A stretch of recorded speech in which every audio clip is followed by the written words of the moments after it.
Hmm. Let's see. Is this working?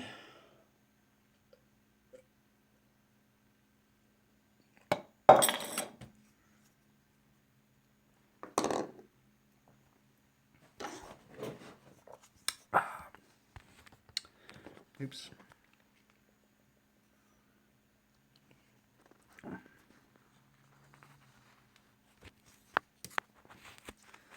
Connect this to this. Boom.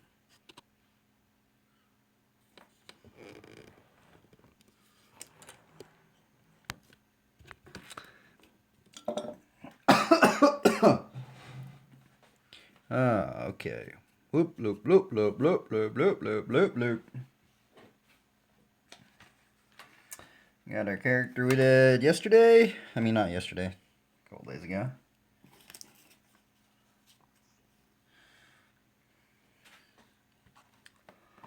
Let's see here. What are we to draw today?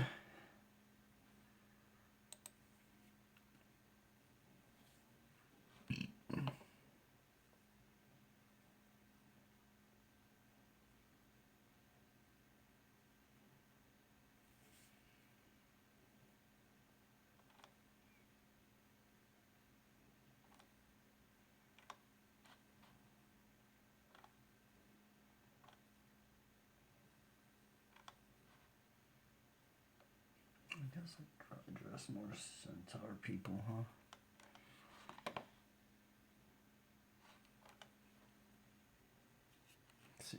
Let's see if this is even working.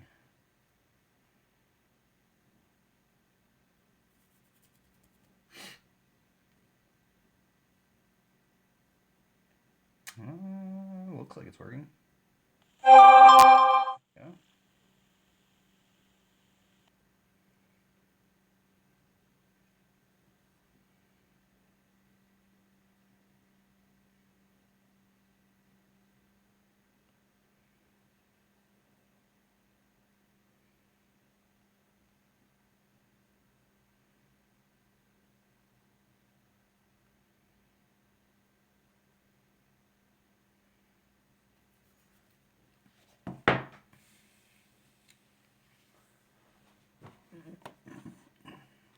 I think I'm gonna do what I kind of did the other day. Kind of maybe work more on maybe just getting the gestures down. Maybe trying not to go into inking as fast and worrying more on the pencils.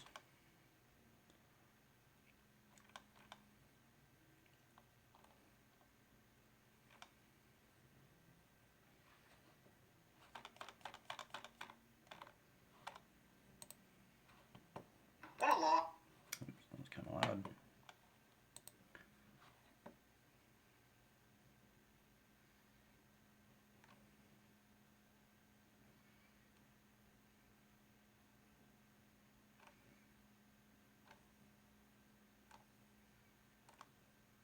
Shit, did he take his videos off?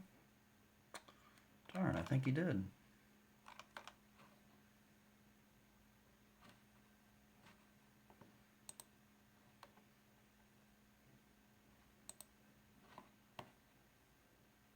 Oh no, there's still some in here.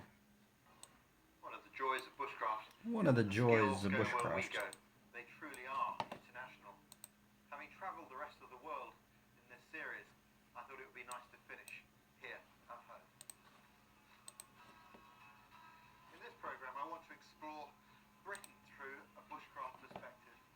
One of the things that makes this such an interesting country to study bushcraft in is our ever-changing seasons. Because as they change, so does the bushcraft. So does the bushcraft. It's a spectacular and unsung story where looks can be deceptive.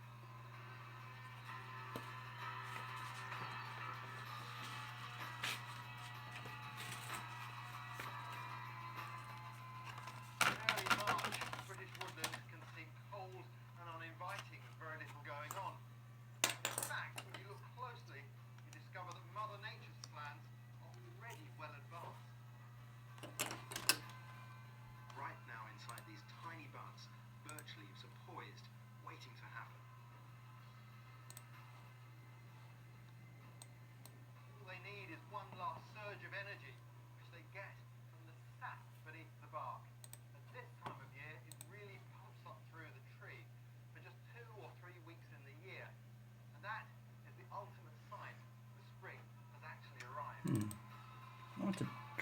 guess I should just draw like some biblical stuff.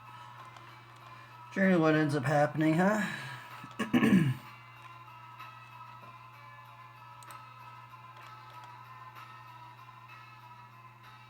this is just the start of the birch tree's talents. The bark provides great tinder for starting fires. All year round. The wood is good for carving, a great summer pastime. And in the autumn, Isn't there something with a bunch of faces? fungus that helps sharpen your knife. Yeah, that's what I should draw. The face of a... That, for me, is the magic of bushcraft. Face of a lion, face of a bull. Maybe that's what I'll start off with. Let's see here. Which part of the Bible was that in? No matter where you live in these islands, British... Okay, it's something with the face of a bull, a face of a lion. Is it cherubim? Let me look it up. Four Faces of Creatures Bible. It's like a bull, lion,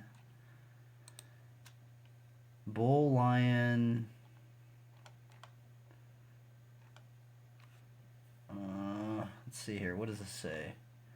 I saw what looked like four living creatures.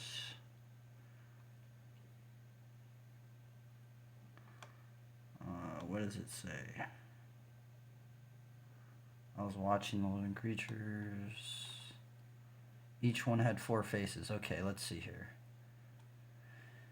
Ezekiel 1:6-10. Ezekiel also noted that each cherub had four faces: a face of a man, a face of a lion, or a face of a man, a lion, a bull, and an eagle. Seeing these four faces must have made a deep impression on Ezekiel about the surpassing greatness of Jehovah's might and glory. Why so? Significantly, each face belonged to a creature that embodies majesty, strength, and mightiness. The lion is a majestic wild animal. The bull an impressive domestic animal. The eagle a mighty bird, and man the crowning achievement of God's earthly creation, the ruler of all other creatures on earth.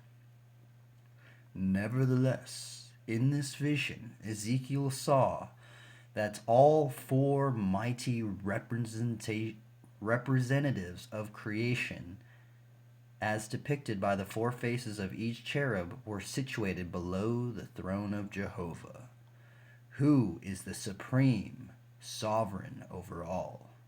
What a fitting way to illustrate that Jehovah can use his creation to accomplish his purpose. Huh, interesting. I mean, the four living creatures, huh? I guess that's what I should get good at. I should get good at drawing lions. Lion head. Let's look at lion head. I'll just do some. Maybe, I don't know. We might do a lion head. Man, that's a strange thing. How do you draw something with four faces? What the heck?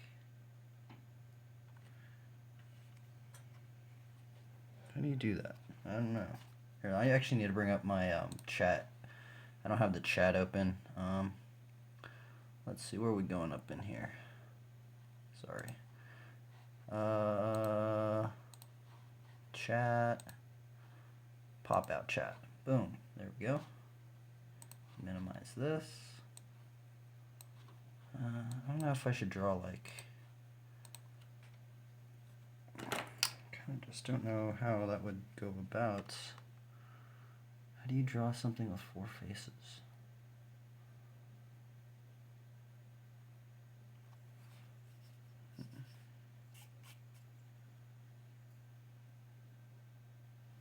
I mean, I guess maybe we could think of a square. Okay, so let's just draw a square first.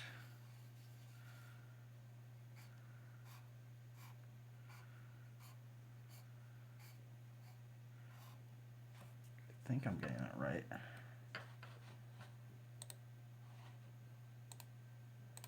Four living creatures. What in the world? This makes no sense. This looks completely bizarre, man. It looks like gnarly. What in the world, bro? How do I even draw this? This thing has freaking horns of a bull.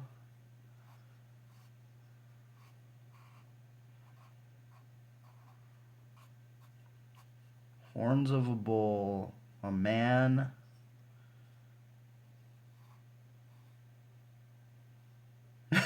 This is crazy, man. Like, how in the world? Oh, what if, like, the eyes are, like, the same on each one? Dude, that would be creepy.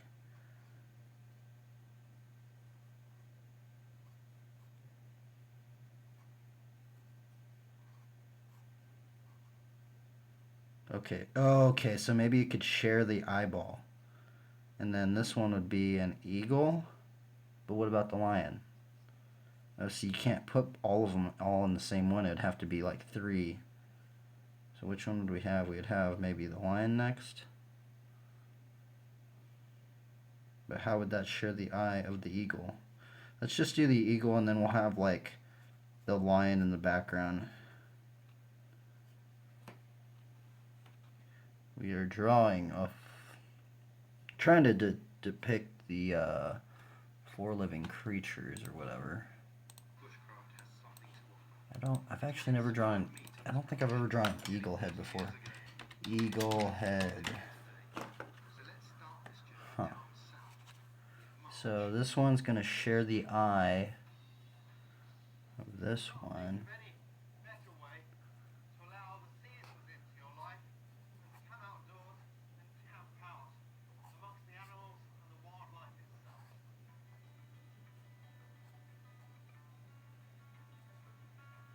Dude, that thing looks weird, bro.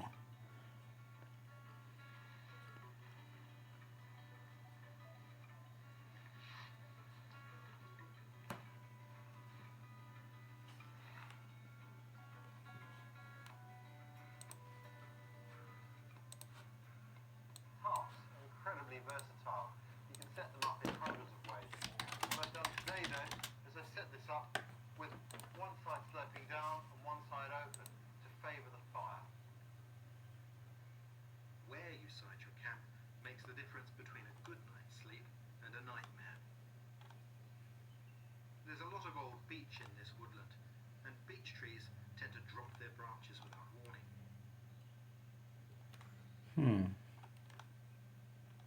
This is actually very challenging to draw. Oh well, this is just a first running up. So what does the body look like? That's what I don't get. And I've got good thick cover here acting as a windbreak. So this area actually physically feels warm. Does it have a body of a person? Interestingly, just up on the slope is also where the badgers have chosen to live. The badgers. Actually, I should probably read the description. How little it takes to make the woods feel like home.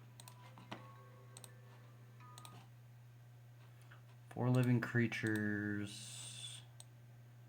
Bible verse. A lion, an ox, a man, and an eagle. They have 6 wings. Okay. But in different.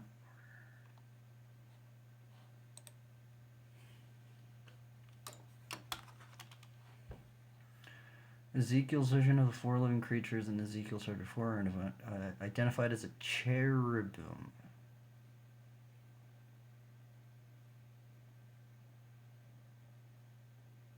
Cherubim have 4 faces, that of a man, a lion, an ox, and an eagle. However, the fact that they may manifest in human form sets them apart from the griffin-like cherubs. Griffin-like cherubs, interesting. Ezekiel's cherubim do not need to turn since they face all compass points simultaneously. This description movements have an extra set of they have 4 wings. They have 6 wings. Okay. So they either have 4 or 6 wings. They have eyes all over front and back, suggesting that they are alert and knowledgeable, that nothing escapes their notice. Whoa, dude. This thing's crazy looking. I don't even know how to really depict it.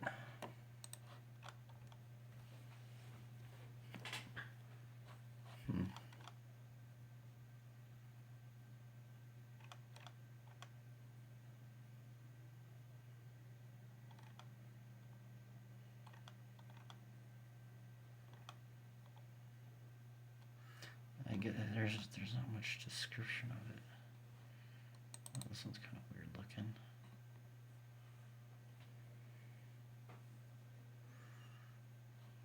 Six wings.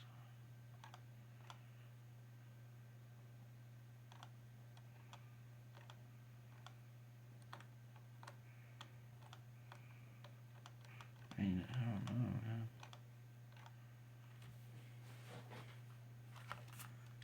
I should definitely be doing like a thumbnail.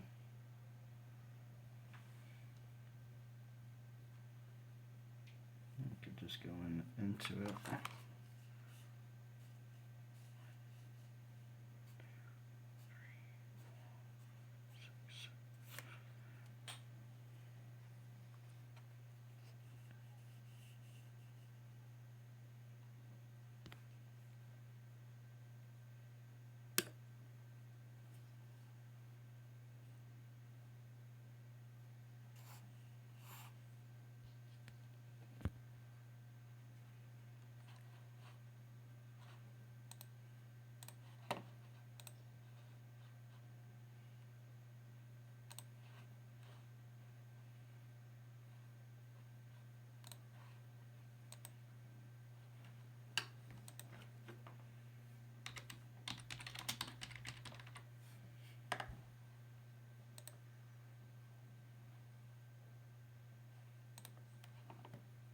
Stuff.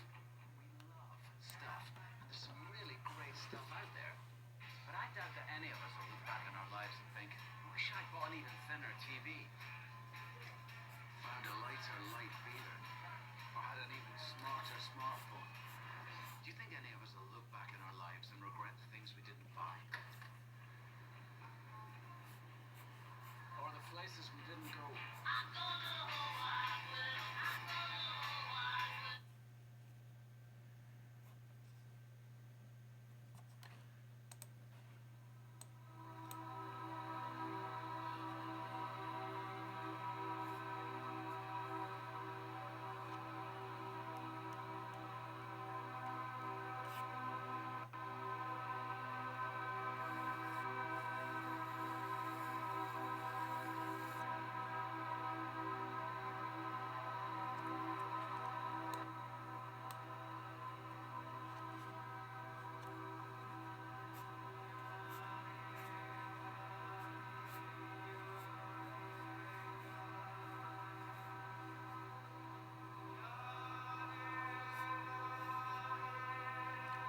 It's just a song. It's just like a random song. As for the likeness of their faces, each had the face of a man. Each of the 4 had a face of a lion on the right side. Each of the 4 had a face of an ox on the left side. And each of the 4 had a face of an eagle.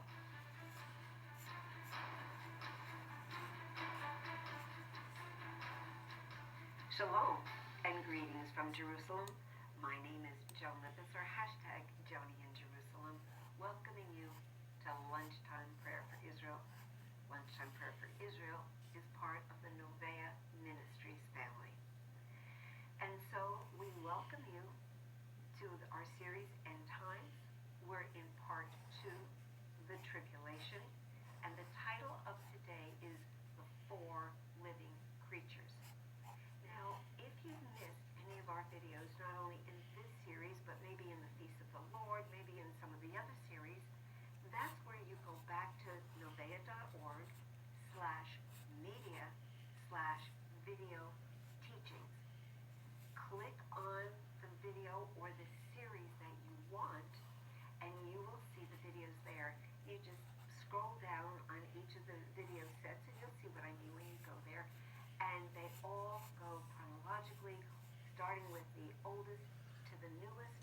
And the joy of seeing our videos there's no interruption, there are no advertisements, and you're not sent to someplace else. You stay right where you are. And again, the links are in the end of the video.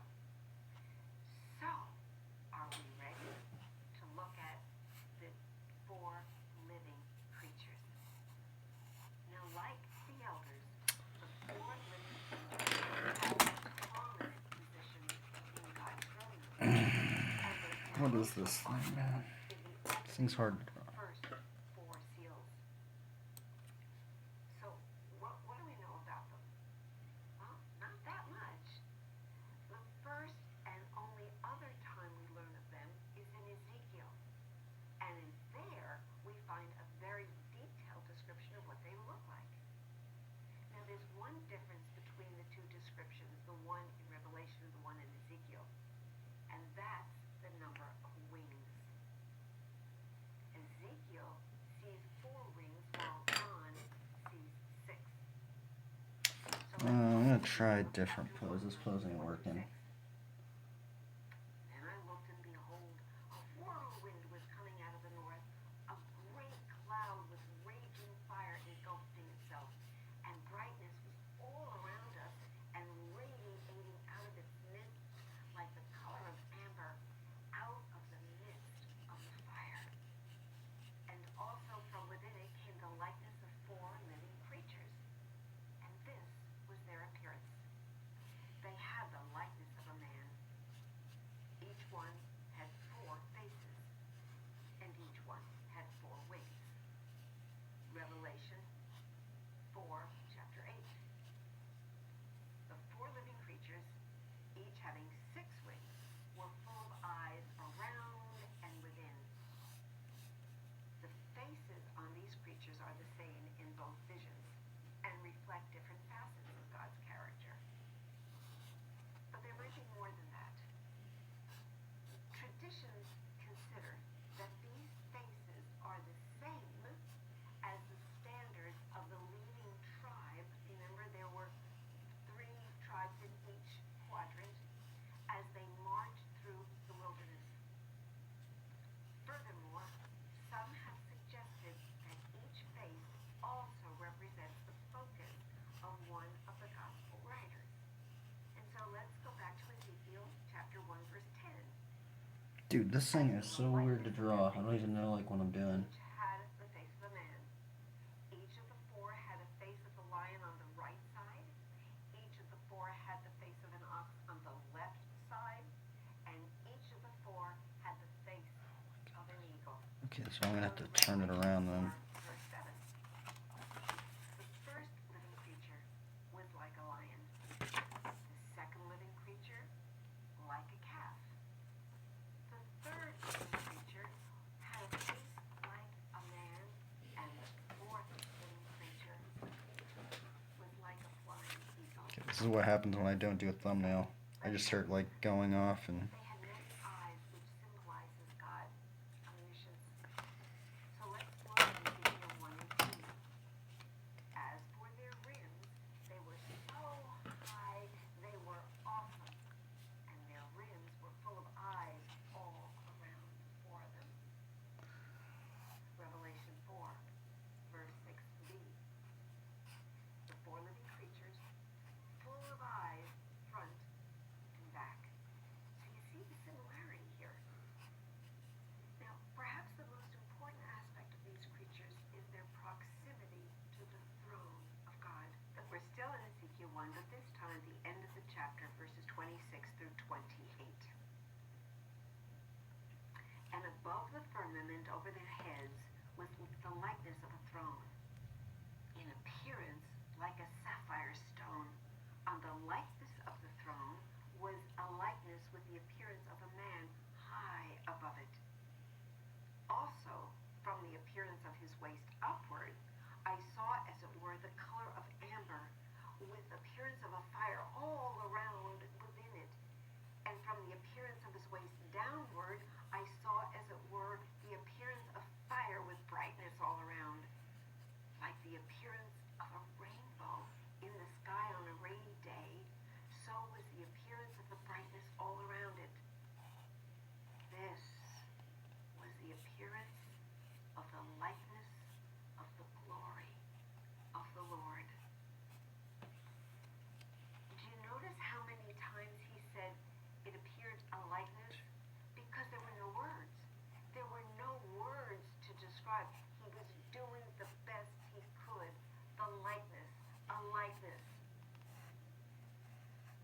wait till we get there.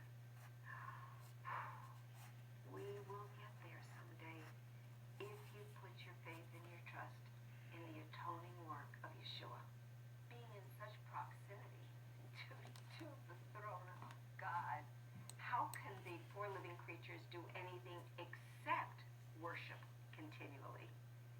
So we're looking at Revelation 4, verse 8. And they do not rest day or night, saying, Holy, holy, holy, Kadosh, Kadosh, Kadosh, Lord God Almighty, who was and is to come. Those wonderful words were put to music by Elisheva Shomron. What a gorgeous, gorgeous worship song. Of course, in Hebrew.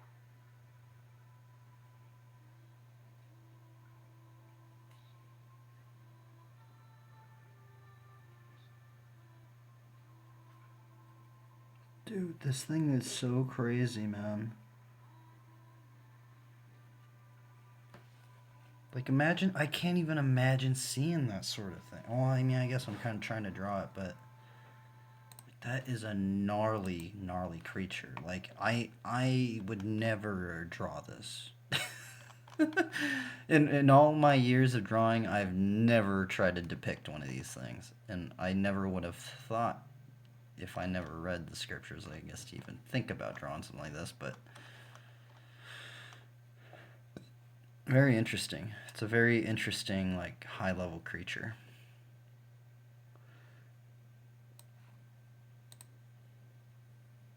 Your work can feel much smoother with Monday.com WorkOS. This smooth. All you need to do to get started is choose one of our templates. Add your teammates, and that's it. You can manage all your work in one place, even work from other platforms.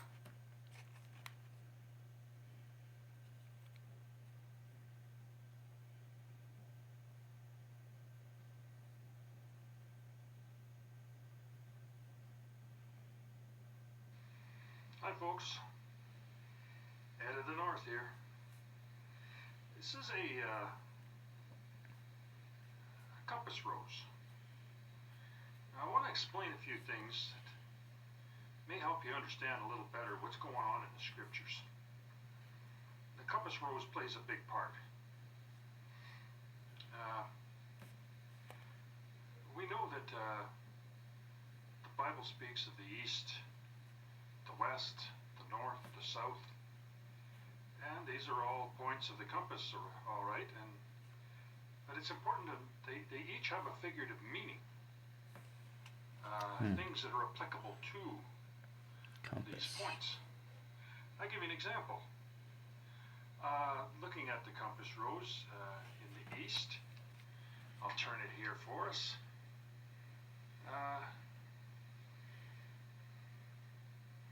We know that what comes out of the east is the Lion of Judah. And we know that the Lion of Judah is Jesus. Okay, so in scriptures, the lion and the east represents the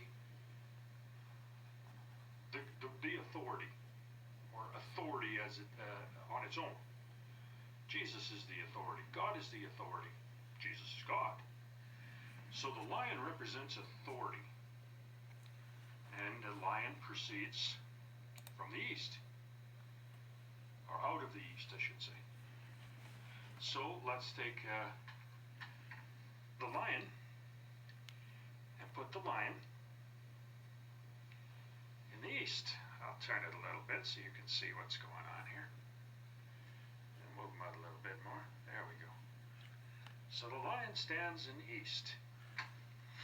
Now, there's some other points to be made. One is really, really important is that Paul explained about the ox. And the ox proceeds from the north, stands in the north. Now, the ox, of course, Paul explained to us, was or is the prophets of the real prophets of God. They are the oxen of God. As it is written, do not muzzle the ox while it's treading out the grain. Do you think that it's animals that God's talking about? You know, oxen, beasts of burden? No, he says. He speaks of us, the prophets of God. We're all urged to seek that highest gift of prophecy, which is the interpretation of what the Bible is telling us. Know the truth. The truth will set you free. So let's take the ox and let's put the ox up here in the north where he belongs. Dude, what is this dude talking about? This dude's... There we have... What in the world, bro? North and the east covered. This is crazy, dude. Now the west is kind of interesting. Because the west is where the eagle... Gnarly, bro. Now, eagles are known, or at least described in Scripture, for one major trait, and that is their ability to fly so high above the earth and yet have telescopic vision that they can see. It's like zoom vision, you know. So, vision, of course, that God is referring to, using the eagle as a reference point, is the ability to see where? To see into the future. Vision. This is the kind of vision. I'm not speaking of vision with the two eyes in the front of your head. I'm talking about vision in the heart, vision in the mind. The ability to look ahead and see what the consequences or what the blessings of any action could be. So we look at I don't know if they have any weapons. Out of the west comes, let's put him in here, the eagle. With his great eyesight, his great vision. Now I guess I could turn that a little bit and you can see him there. Whoa. That Now, thing's crazy looking. there's only 1 point left, isn't there, right? And if we read the scriptures carefully, we find that in the south stands the man. The man. What man? Well, the body of Christ, I would presume. And the prophets of God is the man. And he stands in the south. So let's take our little man here, and let's stick our little man right here in the south. He's got his little staff. Of course, the rod of God is the word. So he's got his little staff with him. And now, I hope you realize that this is not just a game I'm showing you. The importance of understanding this is very, very great. What does this Here we mean? have the four living creatures of Ezekiel. And if you go there in Ezekiel and you read about the four living creatures, you will learn great things, great mysteries if you watch carefully and connect the dots. For these are the four rivers that flow. This is the one river that breaks into four and flows in each of its designated directions from the garden. This is the four horsemen. What in the of the world? apocalypse. The four horsemen? How did this dude get that out of freaking... Oh, that dude, you lost me somewhere, man. I ain't lying, you lost me somewhere, dude. Anyways, I wanted to show you, just to get you thinking, and we'll see what comes of it. But just remember, there is the ox in the north. The ox represents maturity. There is the man in the south. The man represents creativity. There's the lion in the east. The lion represents authority. And there is the eagle in the west. And the eagle represents vision. Now think about, take any one of these out of the nature of any individual you know, including yourself, and see what you get. You can have great vision. Like a young man when he just gets out of school and he says, I'm going to do this and I'm going to do that, I'm going to be this and I'm going to be that. He has great vision, but he has no authority. This is kind of like the first He one. has no maturity. I kind of dig like this head that I got going, but I actually got it wrong because the bull needed to be over here and the eagle needed to be over here. Just he needs the other three, doesn't he? Anyways, you think on it. We'll talk of this again sometime. Bye. What a mysterious dude. That was like a very, very mysterious conversation. It was very confusing. I kind of don't even know what he was talking about really, but...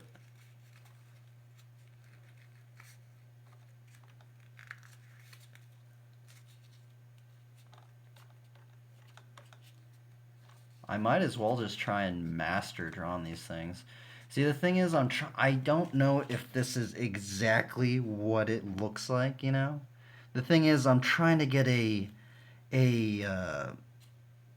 at least I feel like sometimes when you have to get a vision, it's like sometimes you get a bunch of visions, and then when you, over the course of maybe years and years, you take all that you have envisioned or created, and then you just start seeing little patterns of things, of just being like, oh, okay, well, now we have a scope of what maybe, and maybe if you were to draw this character, the four living creatures, thousands and thousands and thousands of times, maybe one of those would actually be, you know, maybe a representation of what Ezekiel might have seen.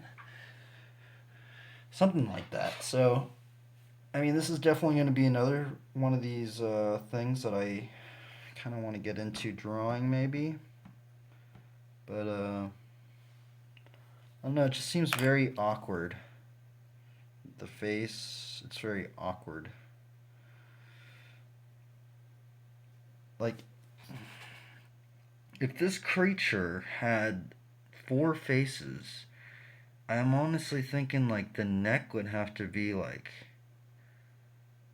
I don't know, man.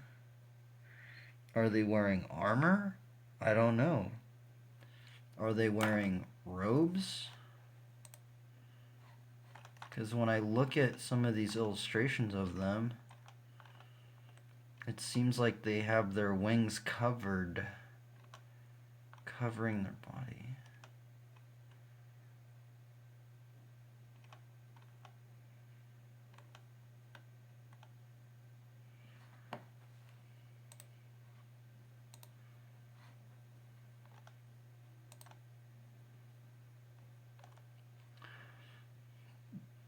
What does this say? What is this saying?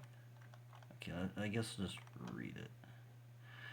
Also from within it came the likeness of four living creatures, and this was the appearance.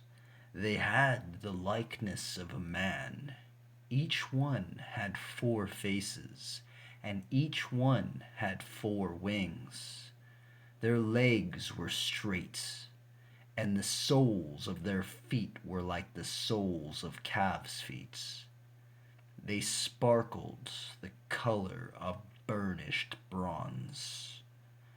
The hands of a man were under the wings of the four sides, and each of the four had faces and wings. Their wings touched one another. The creatures did not turn, and they went, but each one straight forward. As for the likeness of their faces, each had the face of a man. Each of the four had the face of a lion on the right side, and each of the four had the face of an ox on the left. Each on the left side, and each of the four had the face of an eagle. Thus were their faces. Their wings stretched upward. Two wings of each one touched one another, and two covered... Okay, so this is why. And two covered their bodies. Okay, that's why everybody depicts it like that. And each one went straight forward. They went wherever the spirit wanted to go, and they did not turn when they went. As for the likeness of the four living creatures, their appearance was like burning coals of fire. What in the world? Like the appearance of torches going back and forth among... What in the world? The appearance of torches going back and forth among the four living creatures. The fire was bright, and out of the fire went lightning. What in the world? None of them depicted that.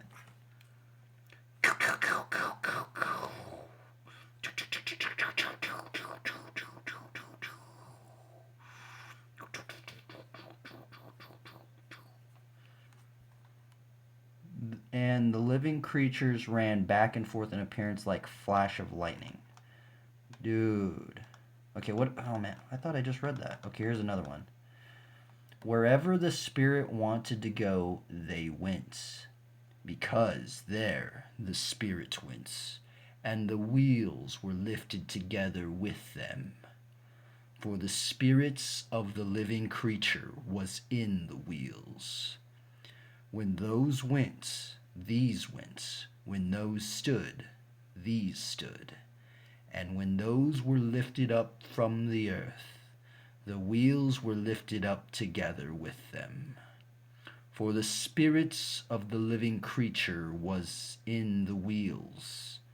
The likeness of the firmament above the heads of the living creatures was like the color of an awesome crystal, stretched out over their heads. What in the world? So there's a crystal. Dude, this is getting ridiculous, man. Some of these people didn't depict it right, I don't think. So there's some sort of crystal above their head. What in the world?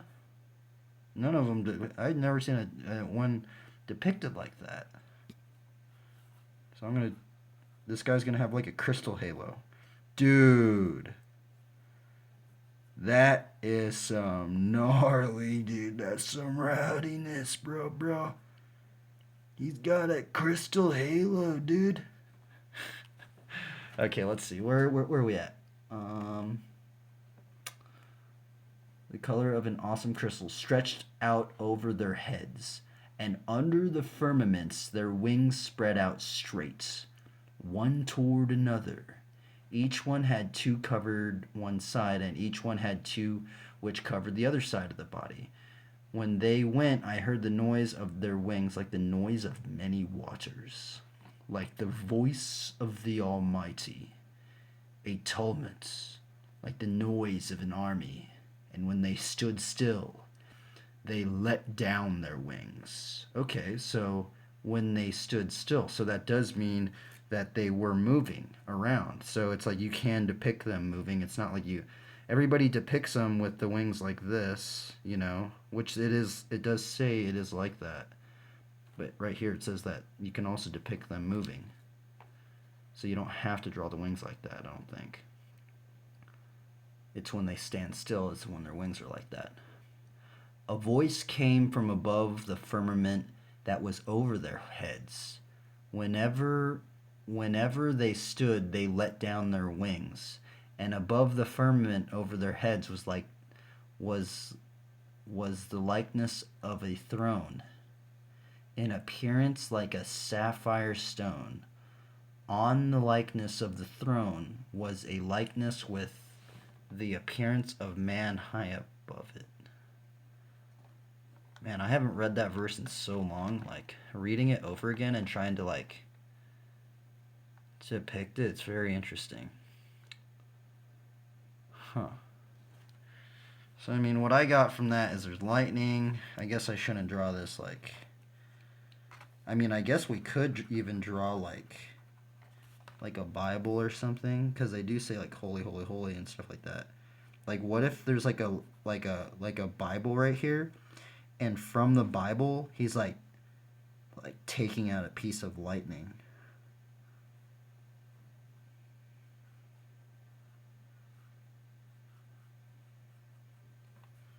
I don't know how that would look like. And then I guess there's some sort of wheel thing, so that's... I knew there was something like that. That's why I depicted this wheel thing right here. And I guess, like, this will be like crystals, because Some sort of like crystal wheel weapon.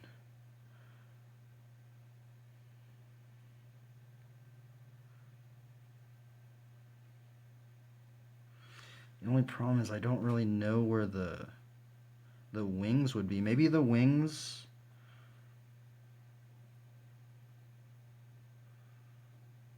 I guess that's what they don't really say. They don't really. They don't suggest where the wings are, because are like the wings on the back connected to the back, or are they connected underneath the forearm?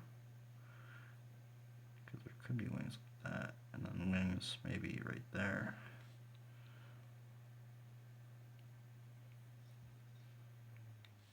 I don't know about this. I don't know about this book thing.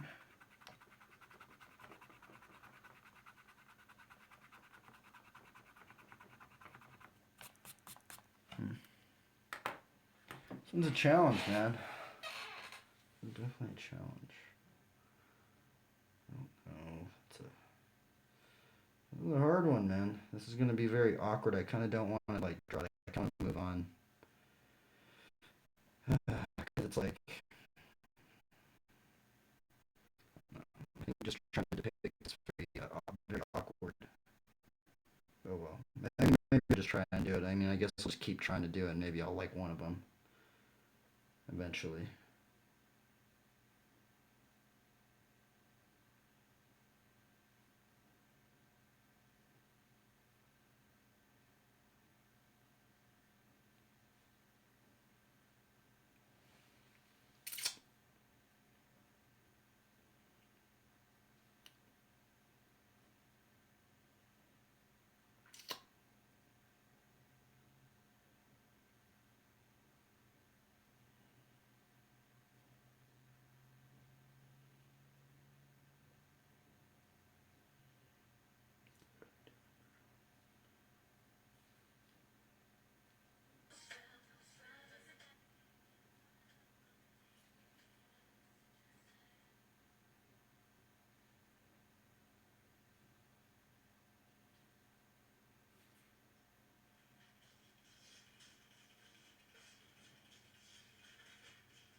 Dude, somebody out there, if you're listening, man.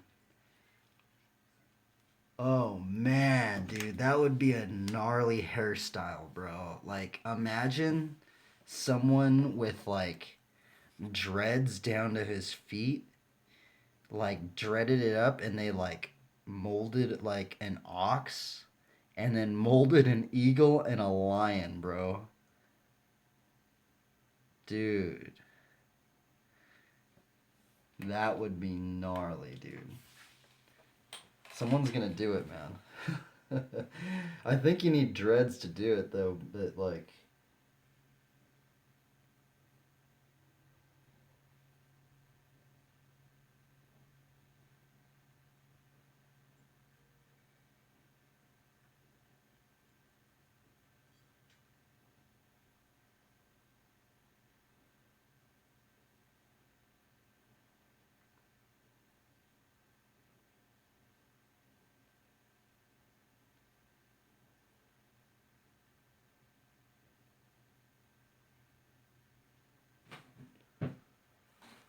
Okay, let's listen to Ramirez. While there's daylight, I can have a scout around and put in a bigger tap for the birch sap. This should make the beginnings of tomorrow's breakfast.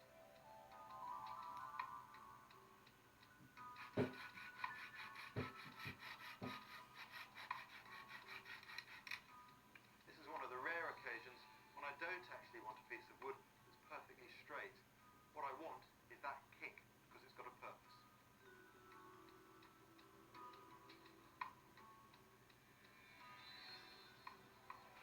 This will make a good funnel for the sap and somewhere to hang my billy can at the same time.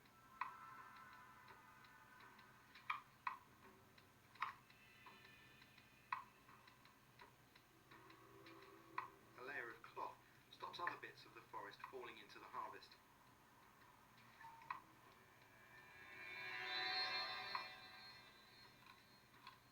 isn't as brutal as it looks. I'll show you why later on. But the sheer quantity of sap is amazing. Alright, am I gonna try and depict this thing? This bizarre creature. I feel like I need to just grab a Time of year, the end of winter, whole bunch of reference. for a long while. Birch sap provides a very welcome drink of both sugar and vitamin C. We know from other parts of northern Europe that that was a really important spring tonic. And modern research has even shown this sap has cancer healing properties.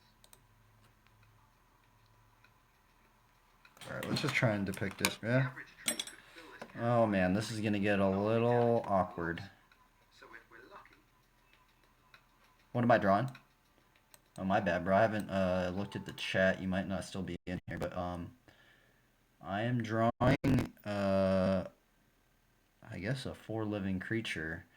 Supposedly this is a very legendary creature.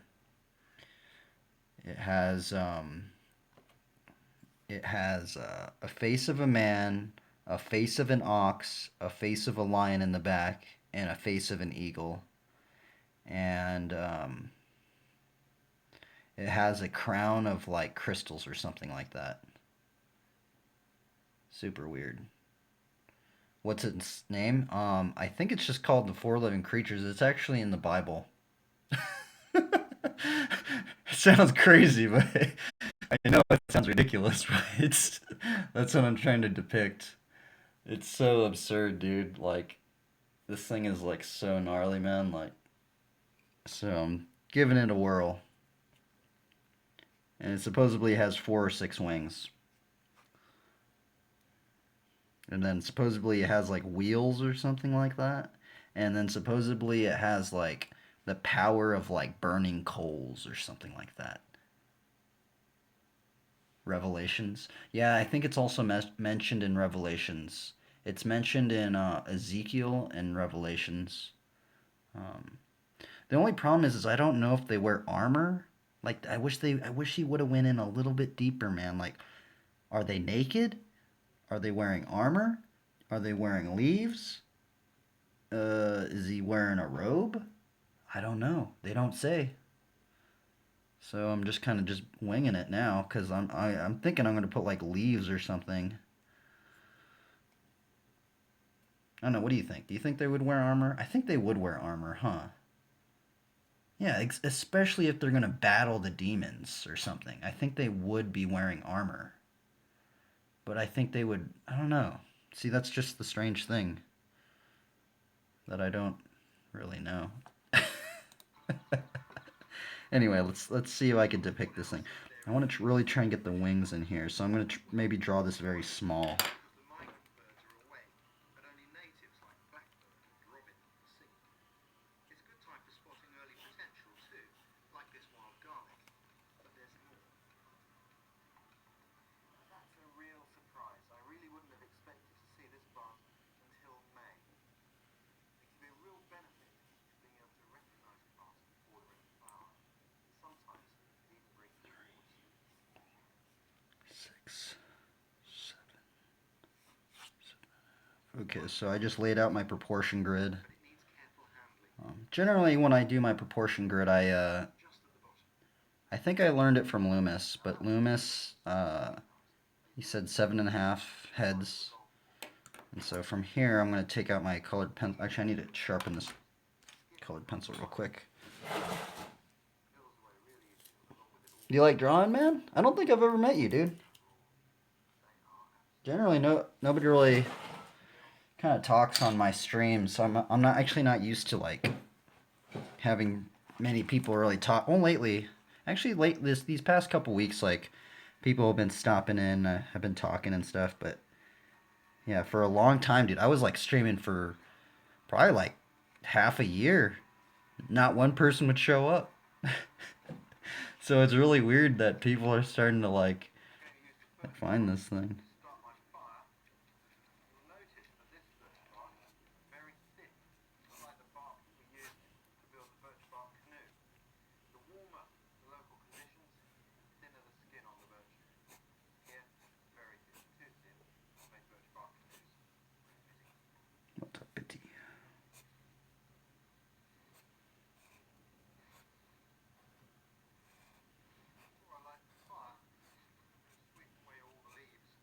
But yeah, this is just a test run. It's going to be very cringy. This is a very hard creature to depict. A lot of the people that do it, they just kind of cover the whole body with wings. Wherever you are, however remote or wild it may seem, I was in it last time. I asked you to do a trick and you did the standing up and hitting the back wheel to make it move. Oh, interesting. Okay. Key thing is to be out here with one another, Nice.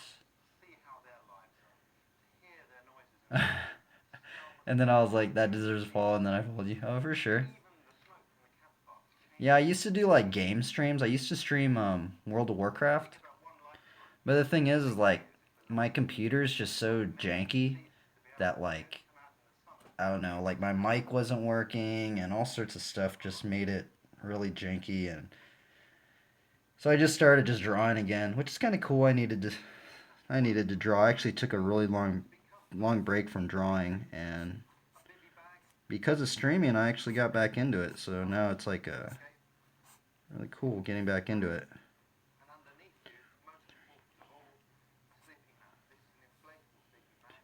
By putting it in the bivy bag, it means you won't slide off of it in the night and wake up to the cold night. All there is.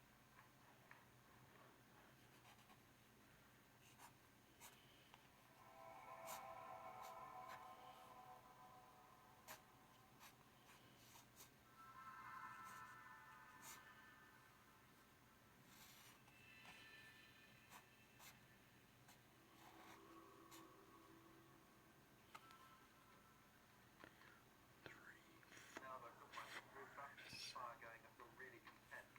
I don't think there's anywhere better in the world than British woodland to spend the night.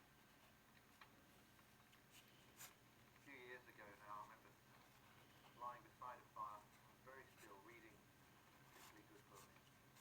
Then I heard this sound. I looked up, and just the other side of the campfire, about the same distance I was from it, just in the glow from the firelight, two stripes on the face of a badger coming to investigate. Experiences like that are priceless.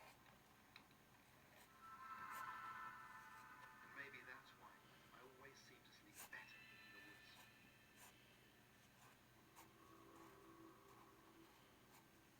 Ooh, man, I am rusty, dude. This is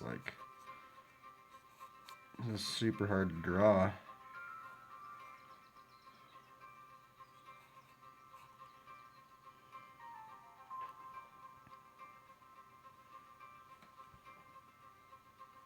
When you wake up in the woods, you're already there. You're part of it, like the animals themselves. It creates a tremendous sense of self-reliance and belonging. It's an experience we should all have on a regular basis, just to remind us who we are and where we come from. So you're gonna witness some cringy moments up in here, man. Just failure after failure. Me trying to depict this thing. Is always in the detail. Take the fire for example. I had planned this to make it easy to clear away in the morning. I knew that the fire would burn out, and there'd be the ends of the logs sitting around here. I've taken those and I've burned them off. All I've got to clear away this morning is ash, which is a lot easier than if I had lots of harshly burned big logs or embers.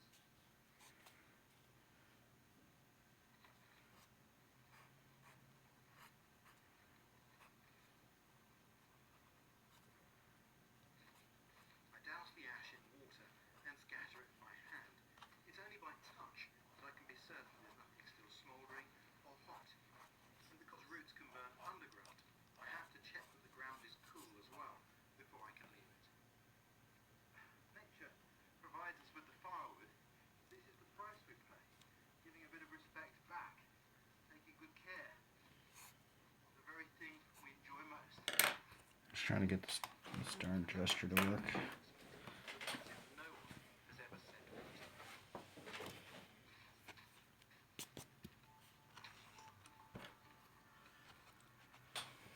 Hmm. Time to check up on breakfast.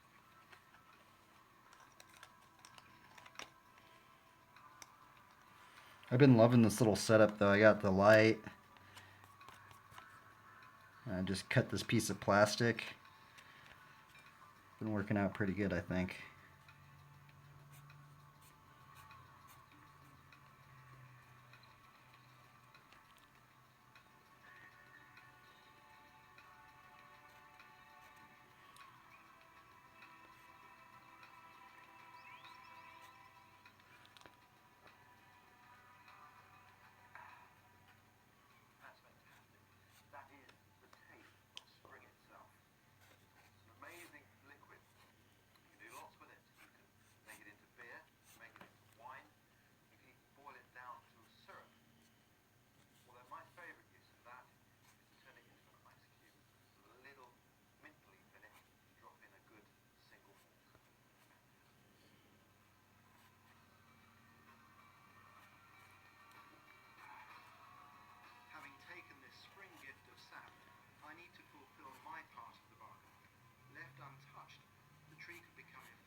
Actually, I got that wrong. It's supposed to be like that.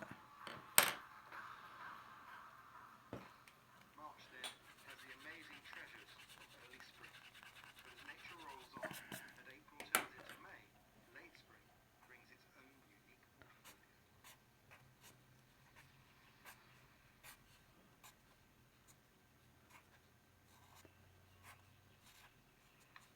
I really love this time of year. The forests come alive.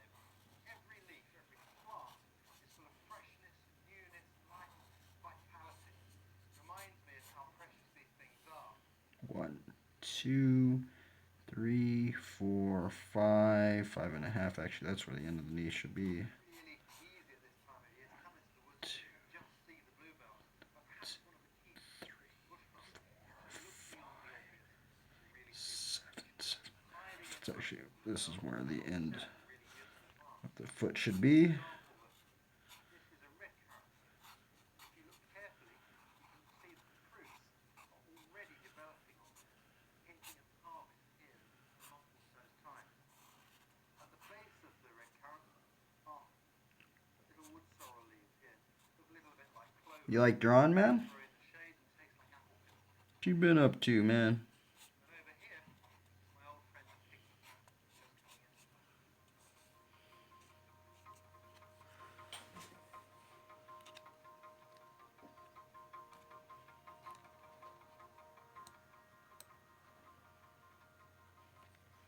I might go over it with one more layer, just to maybe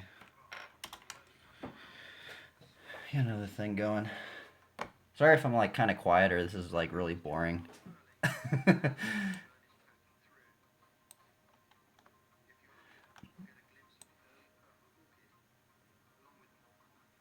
I'm just documenting things. Do you like streaming? Do you stream? If anything, man, what's been weird is I've been loving streaming, dude, cause like, it's just such a good way to document things, you know. Like, it kind of just makes me work more. It like makes me focus more, cause it seems like when I'm not streaming, I'm just on my phone or like I don't know, I'm just like on the internet, you know. And I don't draw, and I don't know. I get sucked in the loophole so easy.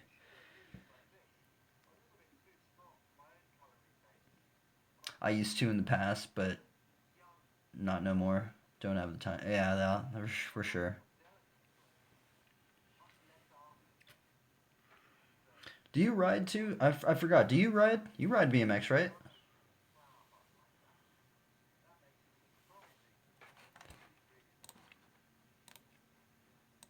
Okay, I need to see what an ox head looks like. Ox head.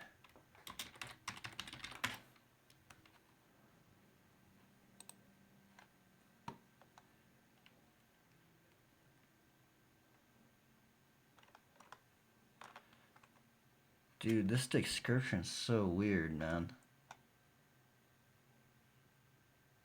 Like an ox? Like imagine seeing some dude with 4 heads. So shit would trip me out, man. I'd be like, what in the world? What in the...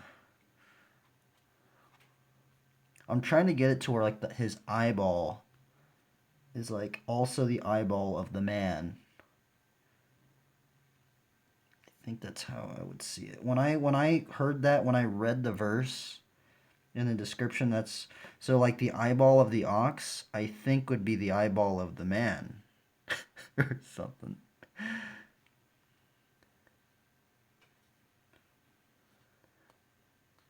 I'm going in with another layer color.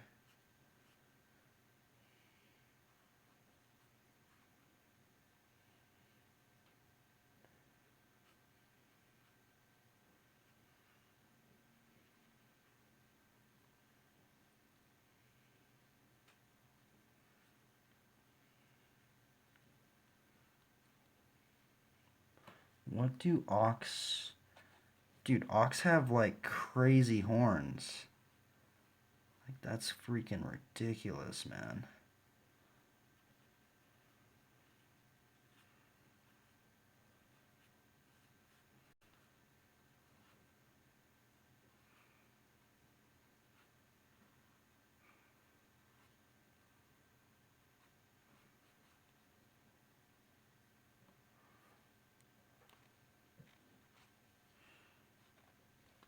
just looks like a cow or something. I guess that is what an ox is. An ox is just a cow or something like that. Oh, this is getting weird. That's getting weird, bro. I don't know what I'm doing, man. This is a hard challenge. I'd love to see other artist depictions of this this bizarre creature.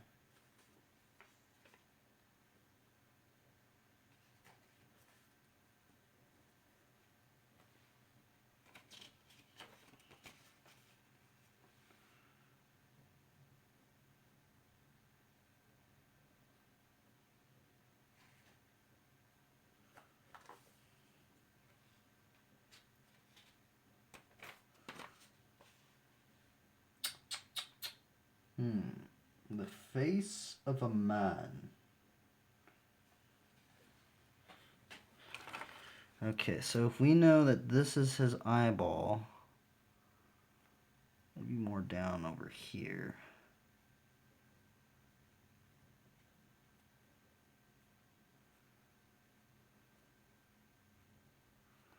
We know that that is his face.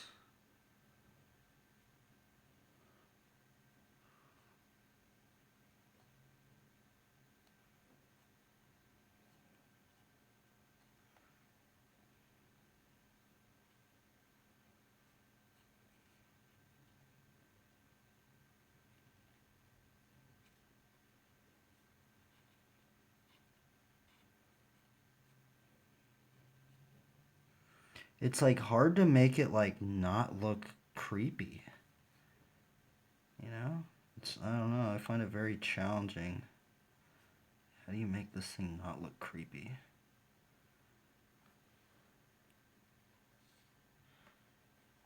Then, okay, so then there's an eagle head on the other side. I need to somehow morph them all together.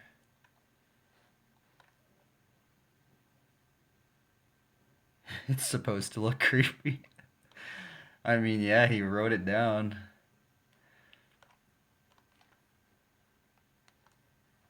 Maybe Ezekiel found a crazy mushroom and he's just tripping, man. He saw a vision. Okay, let's see here. How do I draw this? Okay, so this eyeball is supposed to be the eyeball for the next one.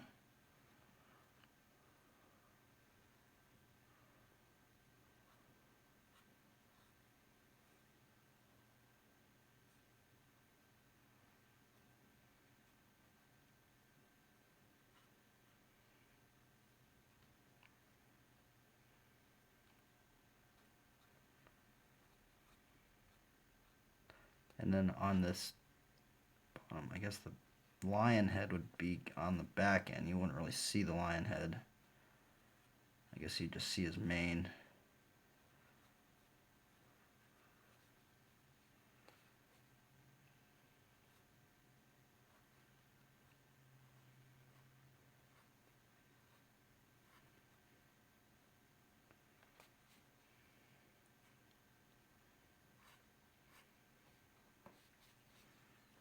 I feel like I need to like make this dude like way more buff. He needs to be freaking ripped. Just huge.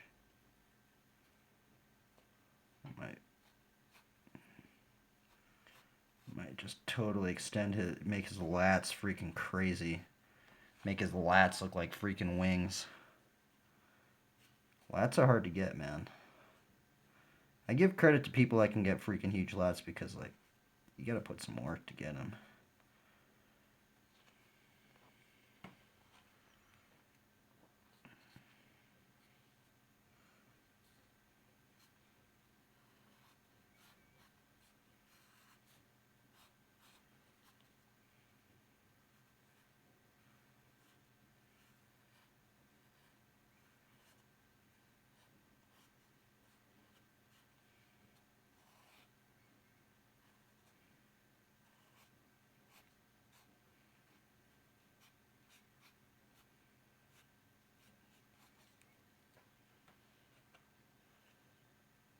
Yeah, so basically the technique that I do is I draw a little thumbnail.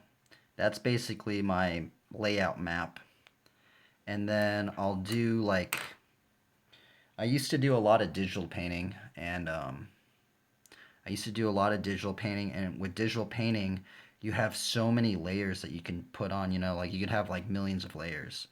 So for the layer aspect, I just started using just colored pencils, and I just go over on top of it. And then on the other one is that you can even make this a light box. So what I will do is you can even use this light right here. And if I totally mess it up, I can do a light box technique with the light. And that's kind of why I also have this plastic right here that you can see through. So then you can light box it on top with a whole new sheet of paper. That's kind of what I've been doing lately. Been doing this technique for a while now. Maybe good probably maybe 5 years now or something.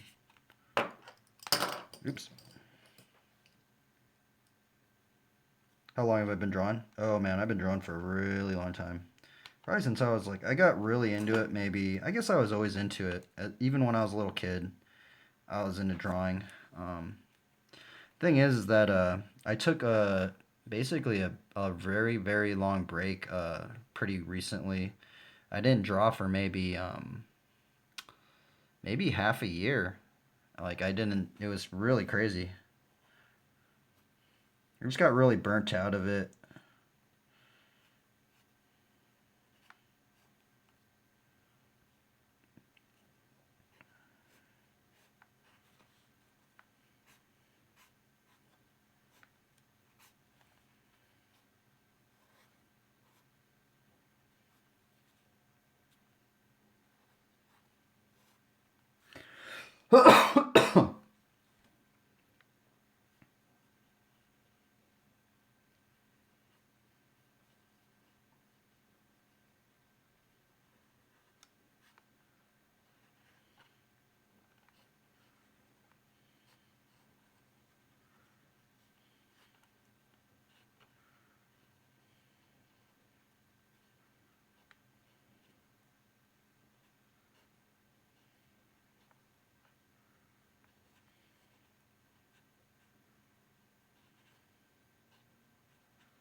I used to draw the stick figures. Oh, for sure.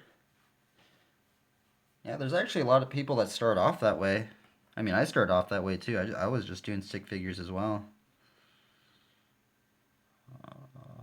Kind of messed up this arm. Take some of this. Knock this back.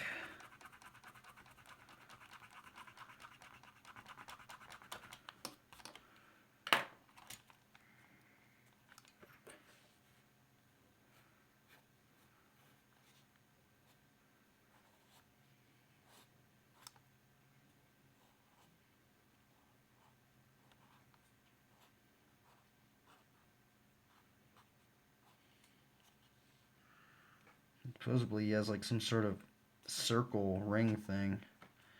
Kind of don't have enough room to even draw this on this paper. Oh, for sure. No worries, bro. You do you, man.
Dude, this is starting to become pretty powerful.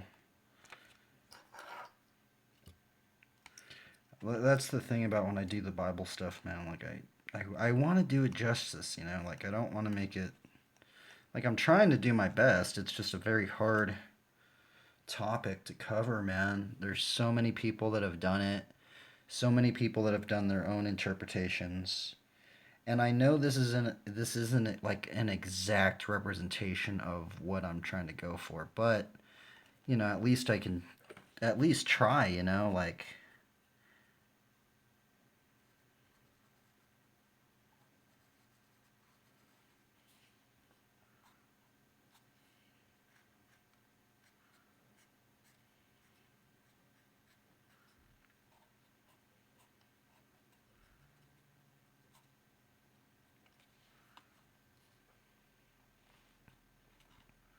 dude, this thing looks crazy, bro. I'm literally tripping out on this thing, man. This thing's weird.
Oh, you know what? It's actually gonna be like I was gonna try and make this a lightning bolt, like they kind of were saying, but I don't know.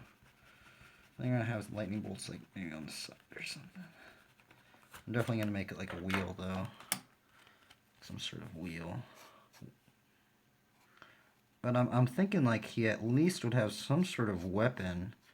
Especially like he's by the throne of God, like they'd probably be protecting it, this dude. So it's like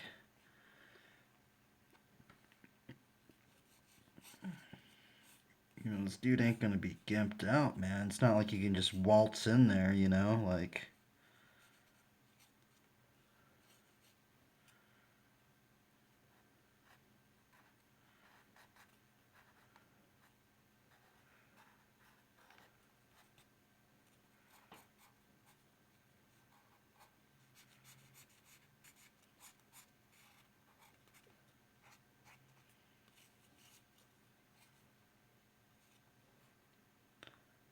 I mean, how in my honest, like how I'd think of this weapon is it's like a weapon where you can throw it, like you know, like in Warcraft 3, the wardens. Like this is basically like a Warcraft 3 warden weapon.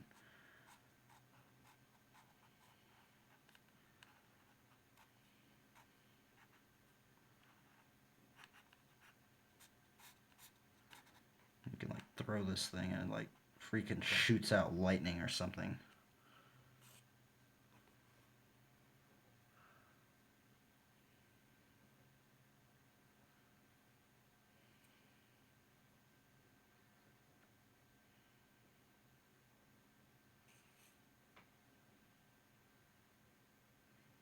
Darn it.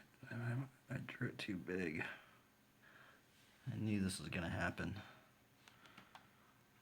I think I could erase this thumbnail now because I need to draw like some wings up on here. I think we got the thumbnail pretty down. Like that's basically what I was going for.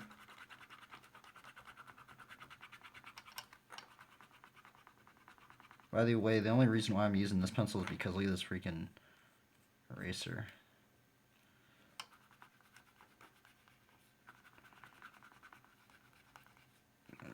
using this one. Okay, so now this dude has 4 wings and lightning.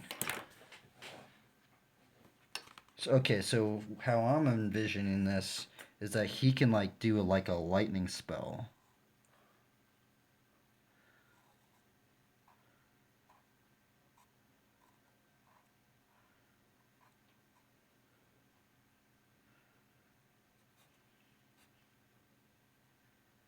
How do you draw lightning? Actually, I might have to look that up.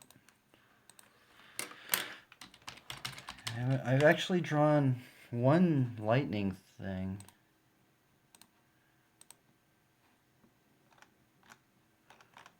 Light.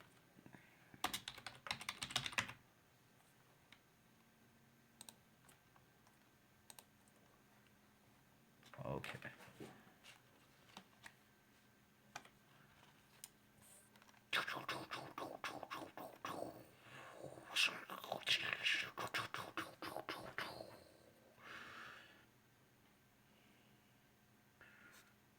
Oh darn, I got spit on here. Oops.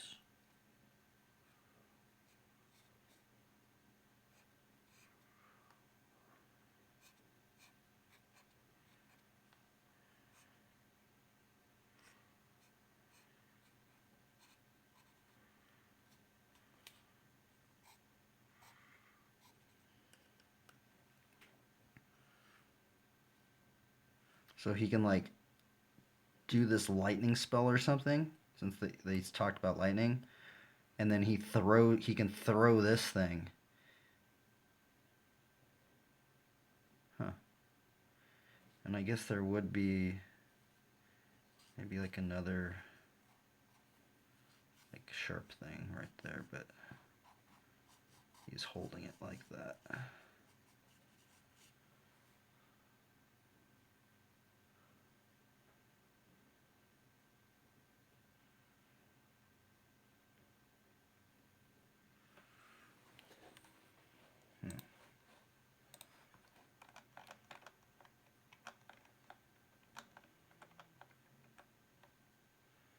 And then I think they have eyes on their wings or something, or is that a different creature? That might be a different creature.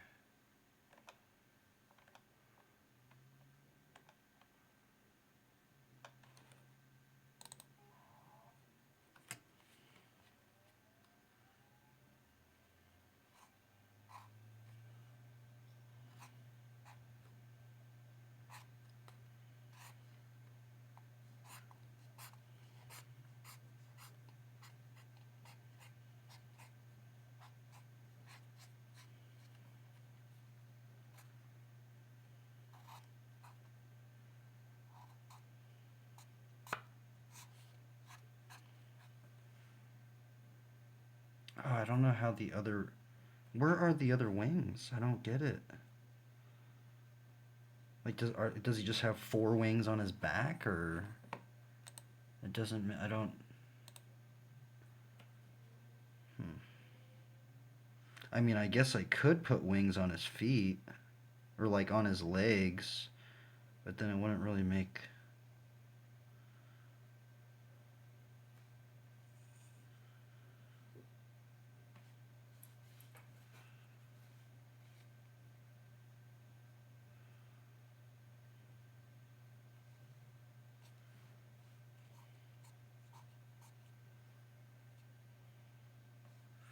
Because like how the other drawings are...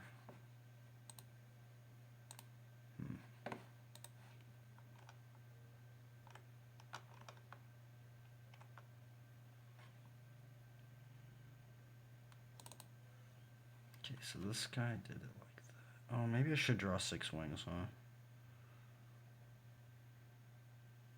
That's weird. Those wings like cover...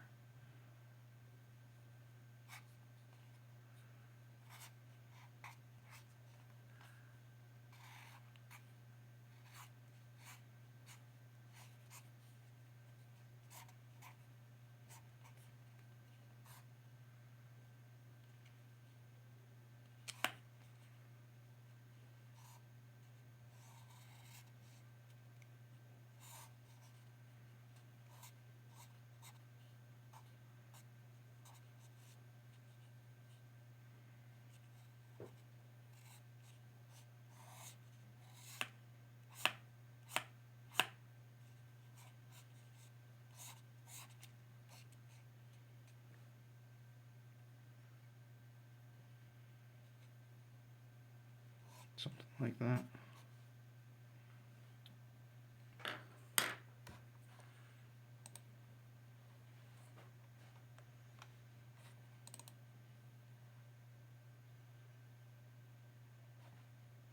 Do the 4 living creatures have eyes? Let's look that up. Do the 4 living creatures... Okay, so this person depicted it with eyes.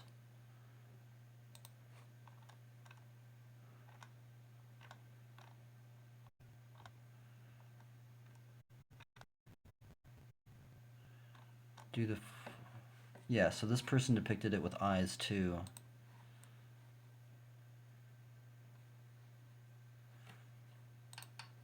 I just want to see. Do the 4 living creatures have eyes? They have 6 wings, whereas Ezekiel's have 4. Creatures are described as only having 4. They are said to have eyes all over front and back.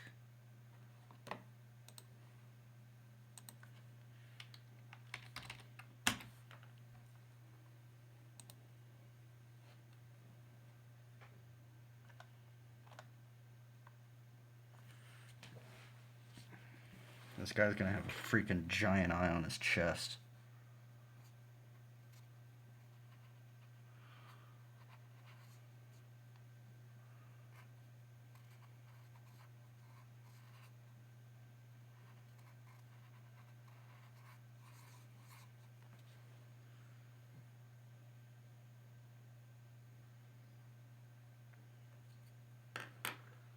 I think he's just gonna have like leaves or something. I don't know what to do right here.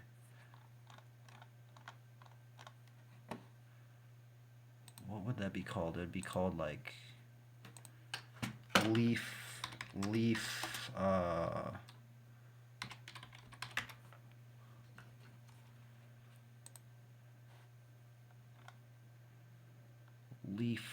pants or something.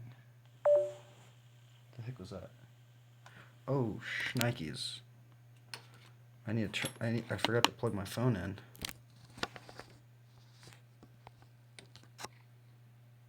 Farewell, man. Continue to try your best, man. Try your best and try and have fun, man. Never give up, dude.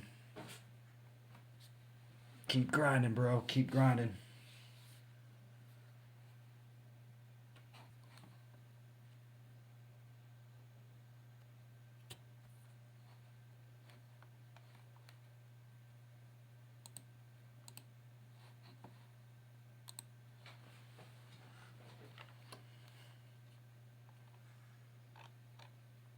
Yeah, this dude's gonna have like leaf armor. He's gonna have leaf armor to where like it's like, so if he gets attacked and his leaf just breaks, it just like regrows. It's like, I'll simulate it again.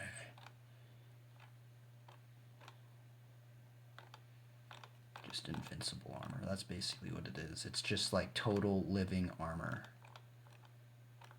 That's how I picture it. My rendition of the 4 living creatures has leaf armor.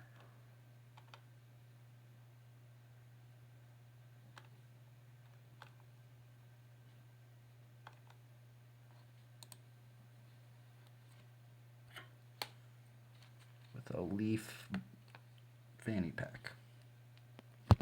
A leaf fanny pack. Actually, let's draw it with like actually like a green color.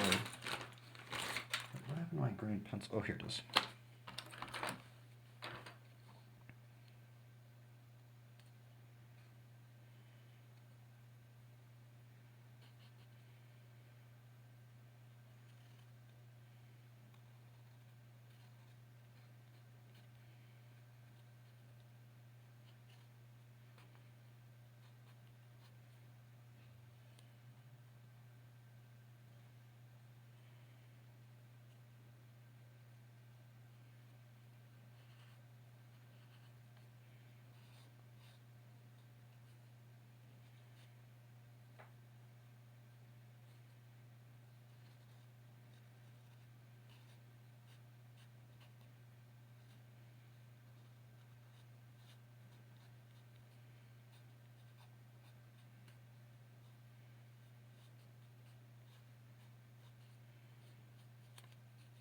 Darn it, that looks lame.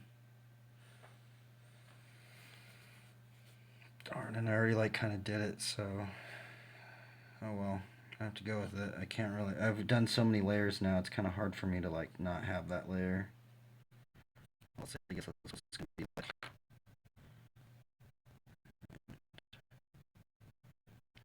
I think I can go in with an actual pencil layer.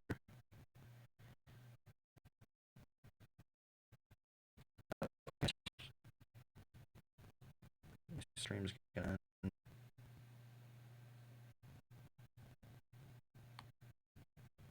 It's all laggy.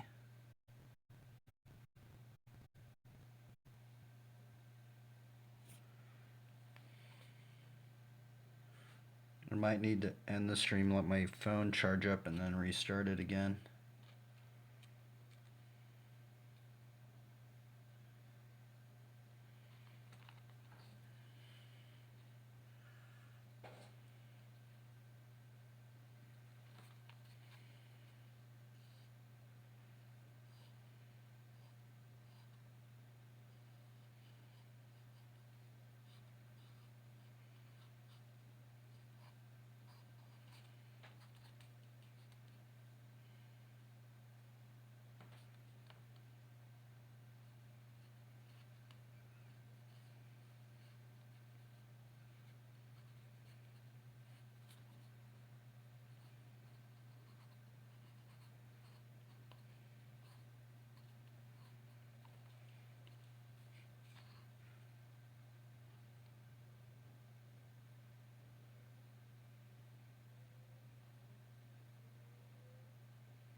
Dude, this thing. Oh yeah, it has feet like burning coals or something.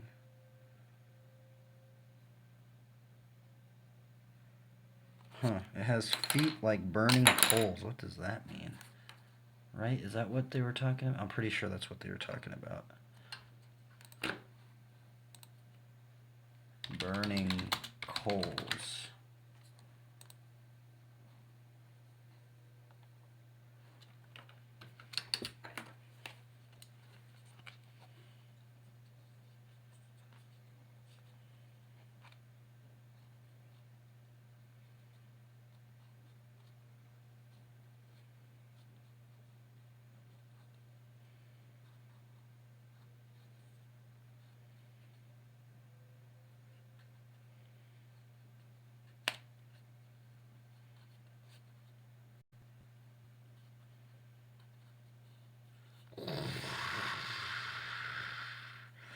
Dude, this thing is crazy. Look, it has like fire, and green, and lightning, and just brutalness.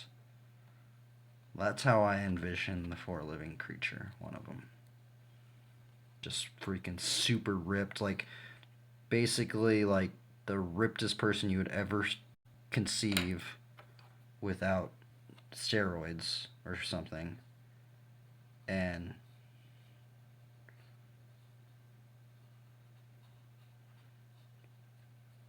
just like fierce, man. Like this thing is supposed to be by the throne of God. Like that's how gnarly this creature is. Like,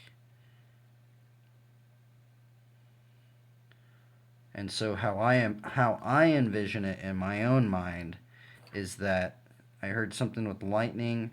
So what he does is he casts a spell of lightning, and like if he needs to protect the throne, he has like this wheel thing, and it's kind of like the warden weapon, and he can like enchant this with lightning damage and just hurl this, and it's just like a circular just lightning, just just craziness, man.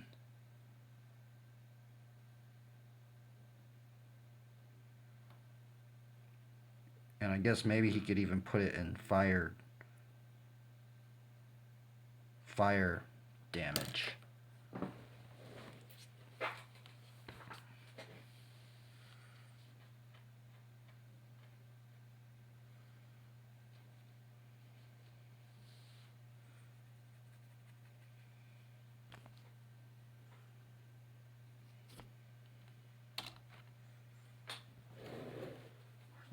Oh, there it is.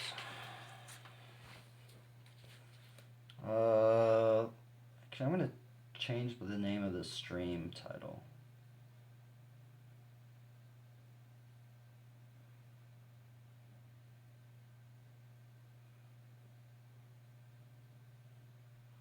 Four living creatures.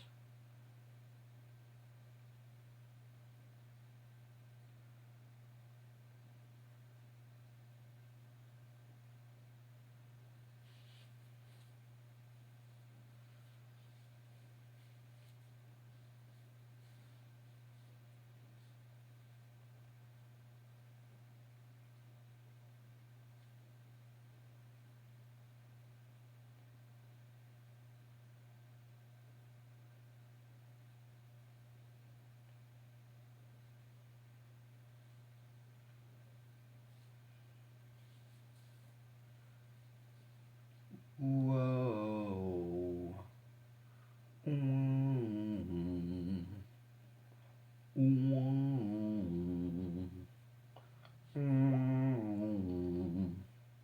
Oh, did it not change the title?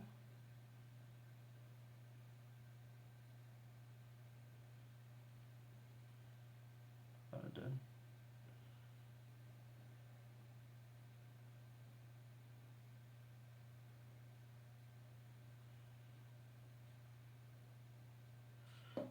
Let's just look. Let's look up more documentary stuff on it.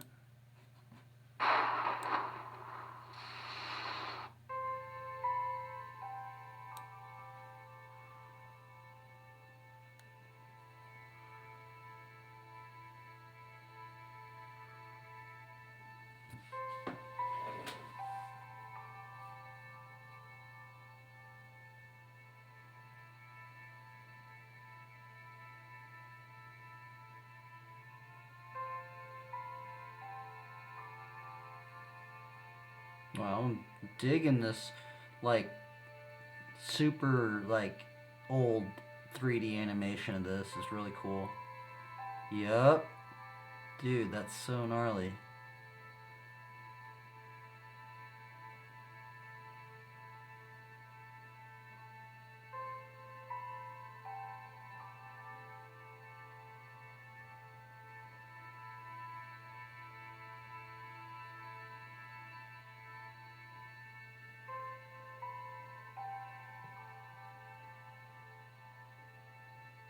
Wow, this is really gnarly. Dude, that thing looks crazy, man. It's so interesting how people depict it.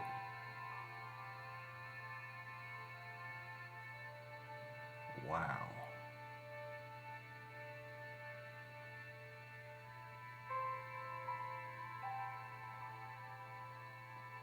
That is incredible, dude. It's so gnarly and eerie and strange and bizarre, dude.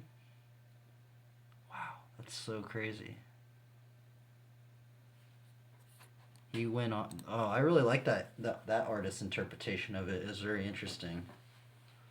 It's definitely not like how I'm interpreting it.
Dude, that's so gnarly, Wes. I dig that, dude. That's really crazy.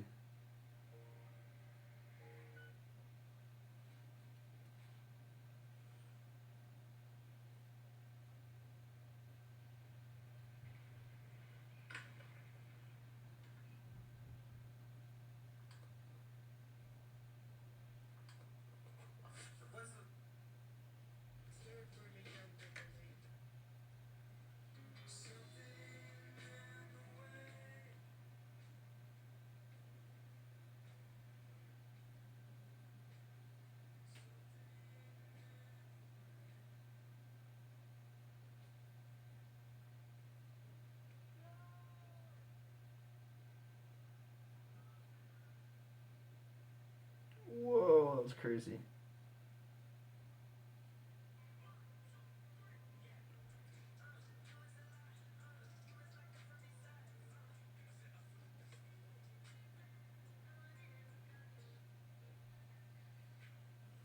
Okay, so I have one more layer.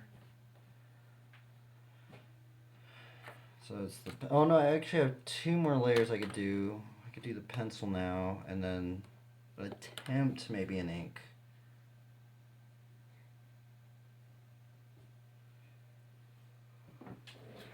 Oh, time is it? It's time. Let's see.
Didn't this dude do work for the Mormon church?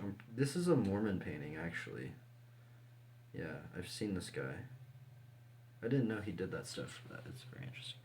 I'm actually going to take a little bit of a break. I'm kind of up on there.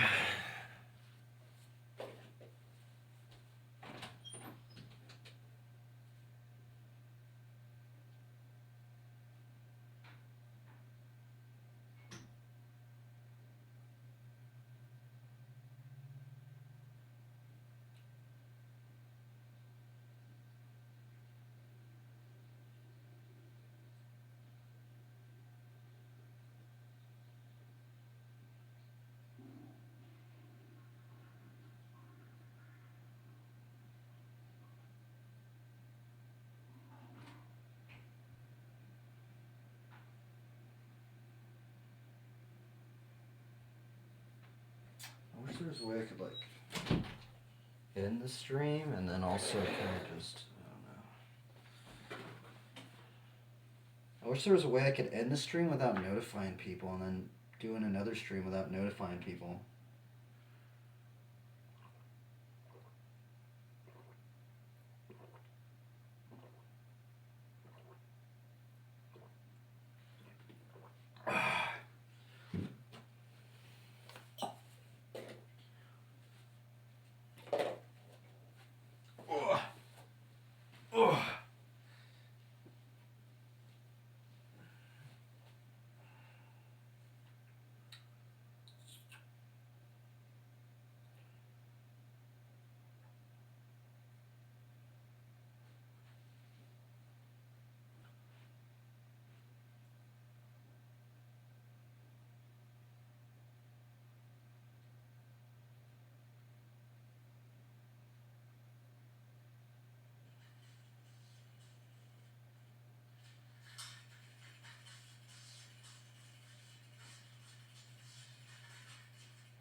Okay.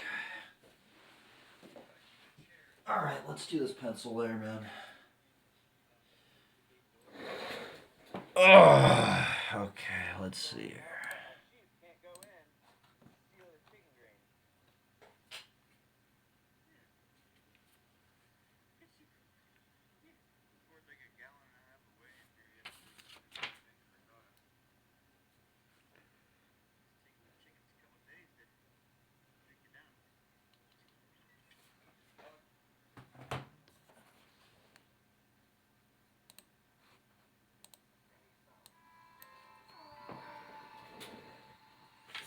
And that's what I'm going to make. A spring green salad using the best young leaves around to go with a kebab.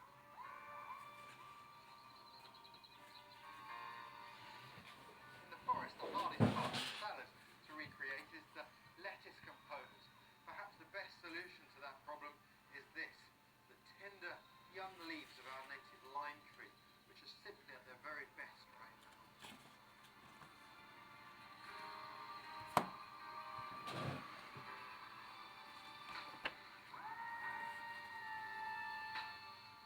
Crabapple blossom has a nice sweet tang to its petals too.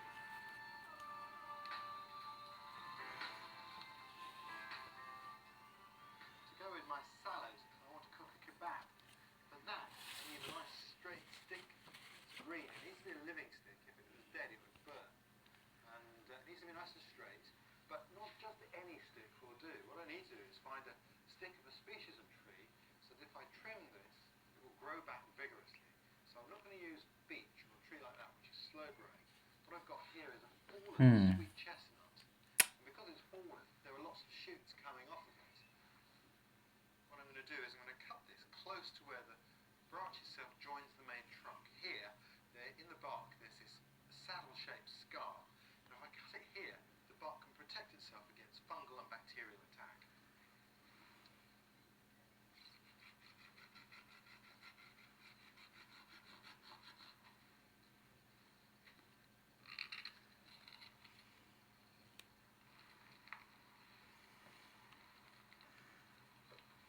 There's a host of different ways to build a fire, depending what you want it for, and our British woods all burn slightly differently. Some give more heat, some more flame, and knowing which does what is helpful. I've got dead beech branches, and I've got some dead withered oak branches, spine oak, which burns like coal. And I'm using those because I want to produce some embers. And, that'll burn hot, slow, ideal for cooking.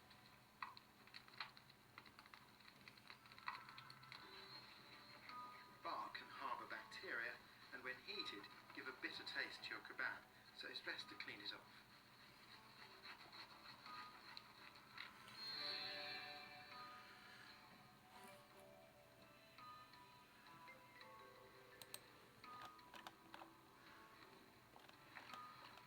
In good bushcraft, the solutions to problems should be both simple and elegant.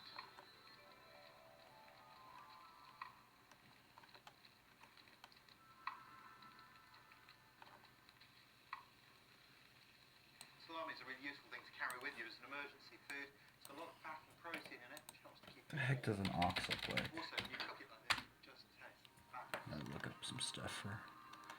Oxes are freaking weird. Why an ox?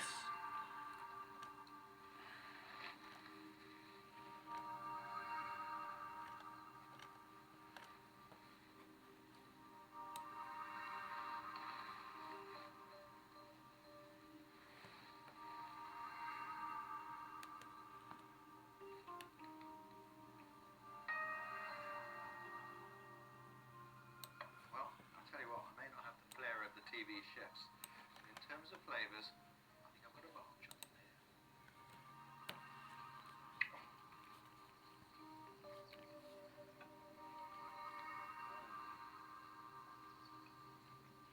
For British plants then, May is all about new green growth. Tender leaves, early flowers, young shoots. Life taking off.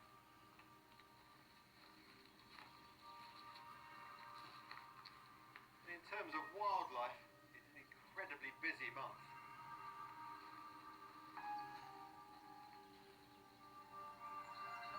hibernating animals are re-emerging, and young ones are starting to appear in a trickle that soon becomes a torrent.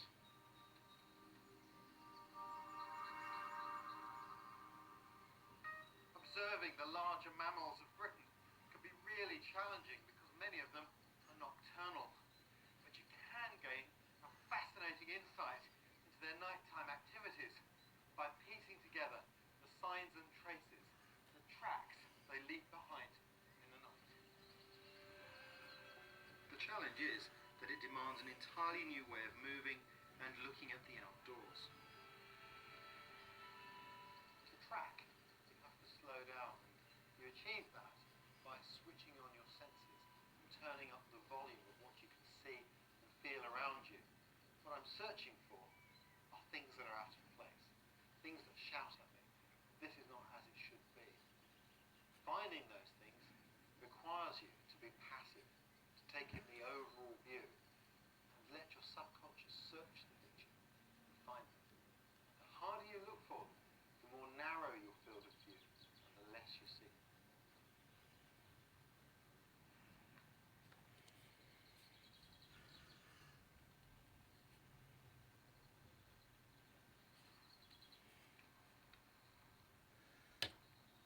For some reason, it's not like focusing.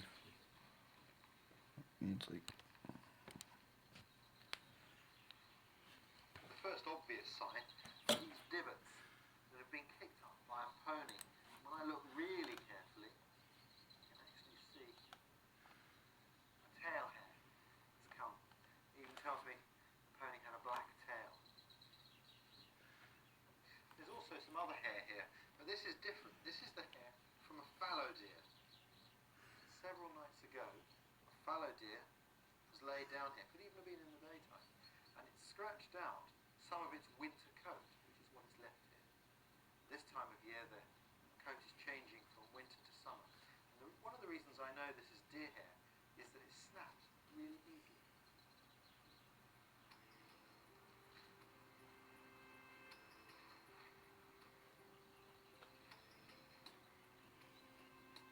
But the majority of sign around here has been made by badgers.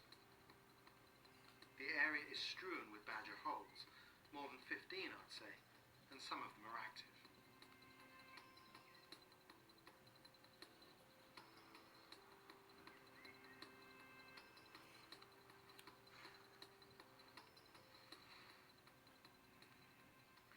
Quite a few things around this hole show me that it's in use. I look carefully. There, trapped on that root, there's a badger's hair. It's much longer than the deer hair, and it doesn't break. It's not brittle. It's a little bit springy, rather like our hair. Then there are a couple of other things I've noticed. Here, I've got a piece of bracken frond. Bracken frond. That's been broken off within the last 12 hours. And over here is a bluebell bulb which has been dug up.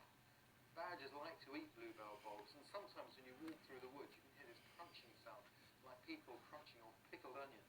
And that's the badgers munching on the old bluebells. Fantastic sound.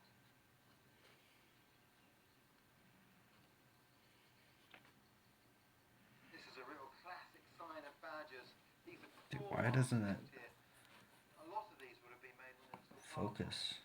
and the badgers were searching for insects underneath.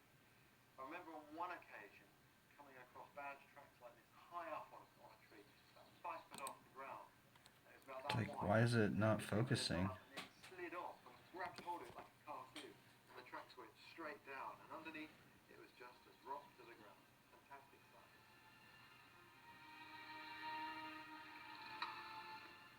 Once you've got your eye in for typical badger That's sign, weird. it's easy to spot other sets. This sand is the spoil from recent digging, creating the perfect oval badger-shaped hole.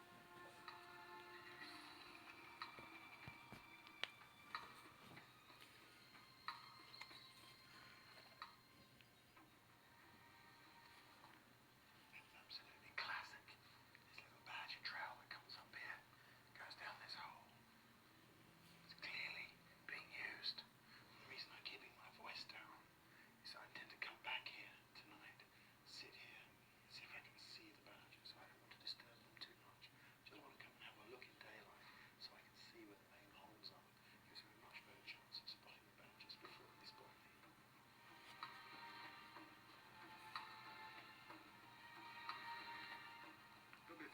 myself settled like one thing to do.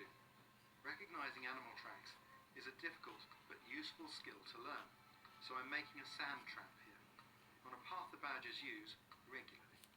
Hopefully, we'll get good clear prints by the morning. There's only one thing left now, and that's to choose a place to sit. The first thing I need to do is just test the breeze a little bit. I'll throw these leaves off, and then blowing back behind me, that's important. If I were to put myself up here, it wouldn't work at all because my scent will be blown down to the badgers and I won't get to see them. So what I'm looking for is somewhere on this side here. Where I've hung my coat, there's that beech tree. That looks really good because there's an overhang creating a big shadow. And I can lean up against that and be comfortable and still for long periods. That looks ideal.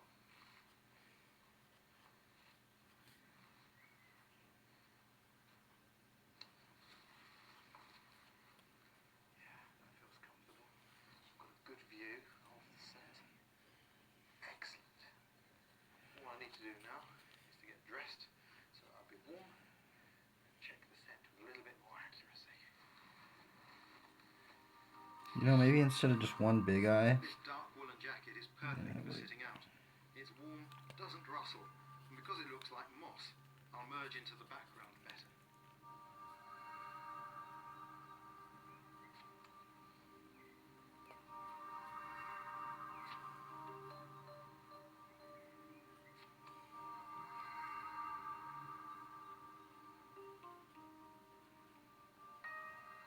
There used to be a high seat in the New Forest, and somebody, nobody's quite sure who, but somebody had carved in it advice to the stalker of the deer, and it said very simply, sit still, Look long. and hold yourself quiet. That's very good advice. Advice I'm going to follow tonight.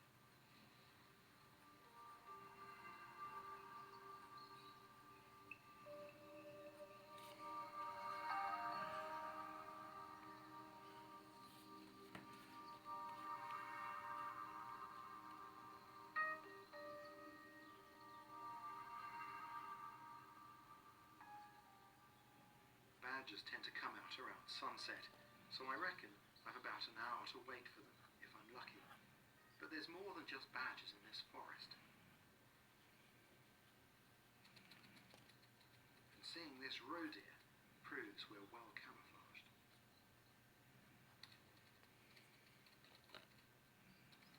I think it heard the sound of the camera.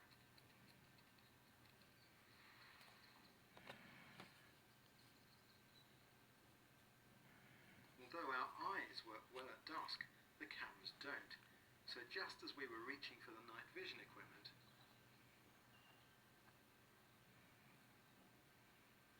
there you go, there's one there just in the shadows, looking straight over this way, sniffing the air, not quite sure.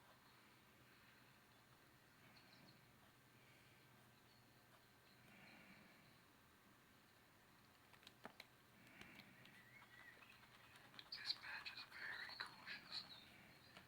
It's like they've got a secret party's about to begin, and they want to make sure that nobody gets to see it but them.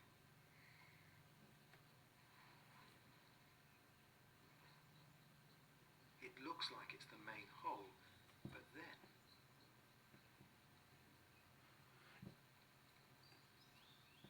it's great being able to watch them like this. You see how they come out? They follow their nose. It's like the whole animal is following a central like some cartoon. Their nose leads them everywhere. In fact, badgers are incredibly short-sighted. Badgers! To tell them what's happening.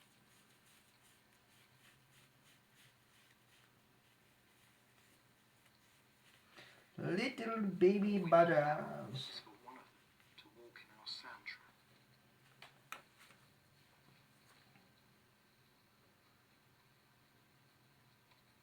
Eureka.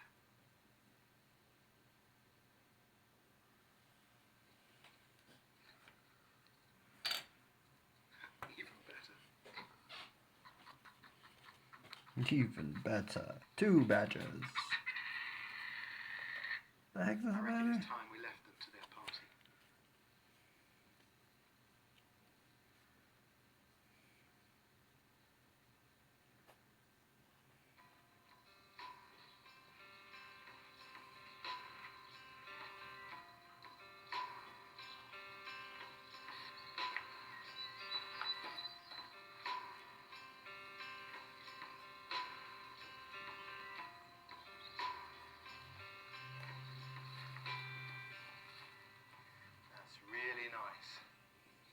badgers have been very helpful and given us the most wonderful footprints here to have a look at.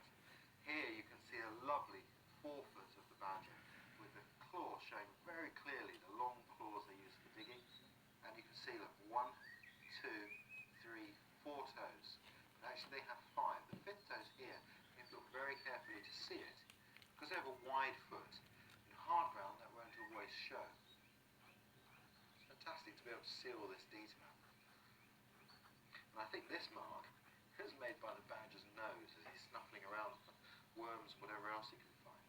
And you can actually see there, in there where the tip of his nose has been. He's been having a little nose around for things.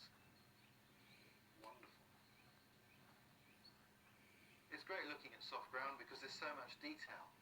And once you've seen what sign the badgers are leaving, you can search for that too amongst the leaf mould all around him, because it's still to be found there, but it's more difficult. When you start to see that, then you start to become a tracker.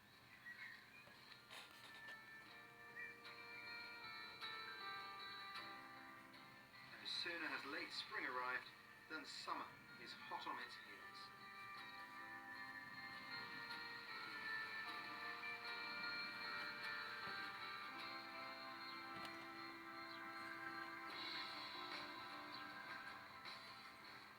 July really is a wonderful month. Warm sunshine, lush vegetation, and all the summer visitors here. Really couldn't be better. The thing I like most about this time of year is finding a quiet piece of woodland where I can sit tight, practice a few skills, and just relax.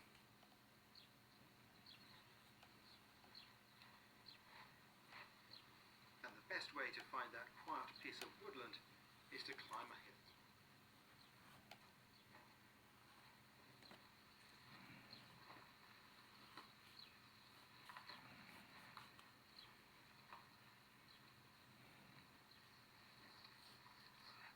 When I look at the woods like this, I try to see them through the eyes of our ancestors.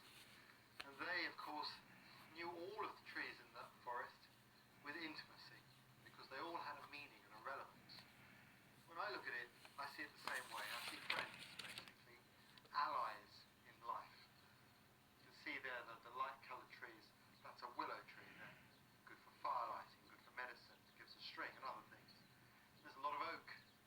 I can see birch trees, some ash, and various other things. And I think this is part of the magic of what bushcraft is. It gives you a new view of your surroundings. And so if we're looking for a resource, we can come back outside of the forest, look at it, find the tree we're looking for. It's often easier to spot it from out here than it is from in the shadows. It completely changes your view of the world around you. And all of a sudden you realise you've got friends just about everywhere you look.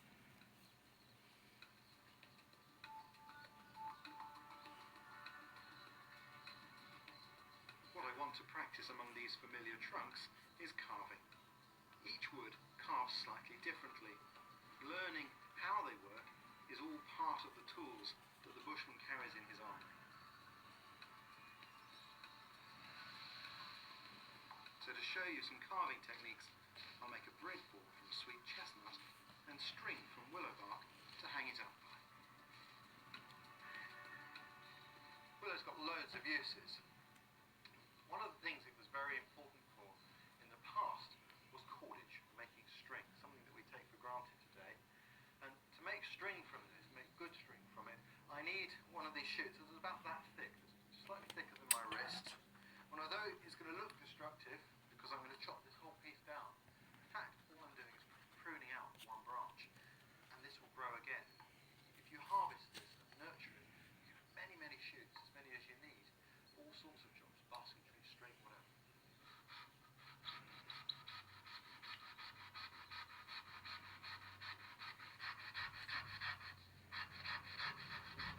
Whatever you take from the forest, I think it's crucial to repay the debt properly. You can do it in a number of ways. One of the things I always do with willow is when I've taken the part that I need from the cord, I'll take some of these young shoots, cut them cleanly off, and push them into the ground. There's a very good chance, it being willow, that these will continue to grow and will root sure the cut is well tidied to, however awkward that may be.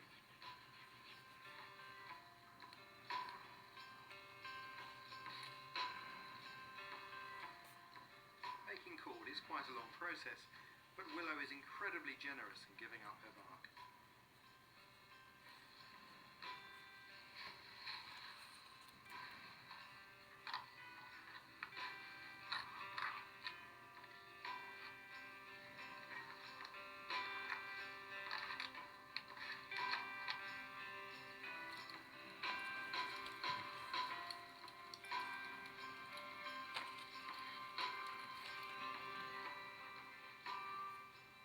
What I've got in this pot is some ashes from an old fire.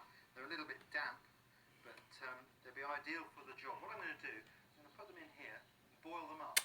Dude, I'm not digging this leaf thing, man. Oh well. And into that, I'm gonna draw a bunch of them. It's just. and that's going to effectively Ah. change the colour of the bark, but also give it much greater longevity and improve flexibility. Oh well.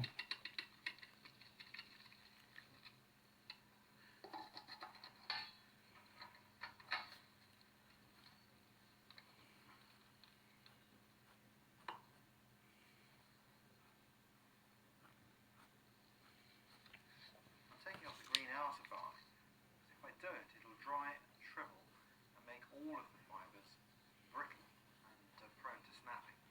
It's the inner bark that has the real strength.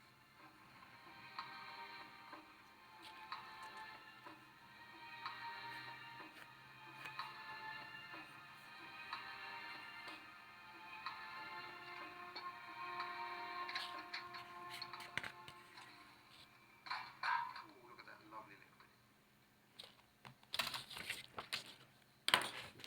Oh man, this one's just ridiculous, dude. I can't. I don't know if I can work on this anymore, dude. It's kind of just hard to look at, man. There's like too much going on, man. For my breadboard, I need a hardish wood that will split easily. Today, I'm going to use sweet chestnut.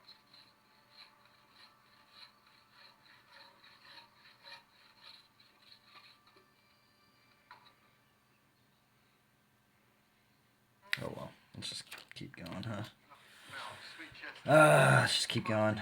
Might as well. Very sweet tannin smell. It's a lovely smell. And very distinctive annual growth rings. It's one of the things that sets it out amongst the other woods. It's a beautiful wood, very easily split.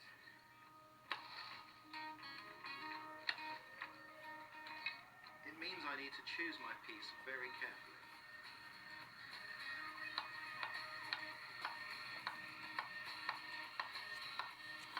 Screw it. Let's just put a bunch of leaves everywhere then, huh? Split the half of the wood into two. I'm already just making it The piece I'm going to completely use will be cheesy this one now. on the Like, left, I don't know. because the grain is running much more true to the board. It runs through the board. Whereas this one here, we've got the radius of the grain, and that will be much more prone to split along the grain. Whereas this one has strength.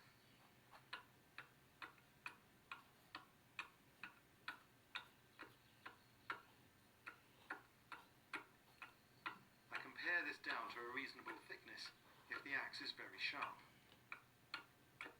The axe is a marvellous tool for jobs like this, but safety, of course, is paramount. You'll notice that when I'm chopping from halfway down the board to the bottom, and that my hand is on the side here, protected. I'm not putting my hand over the top. The obvious reason for that is I don't want my thumb to get chopped off.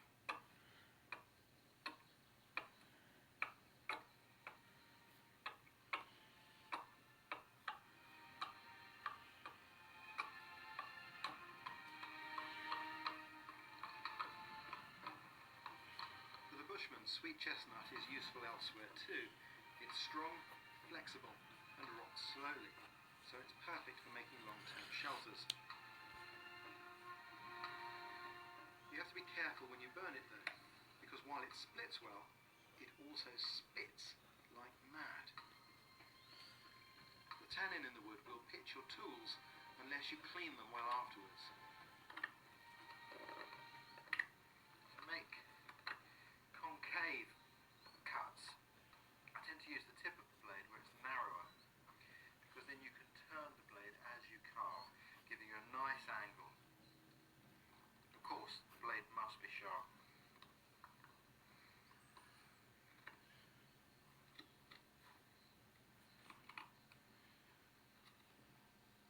Carving is hard work when you first start, so it's good to have another job on the go, like my fibres, to give you a rest.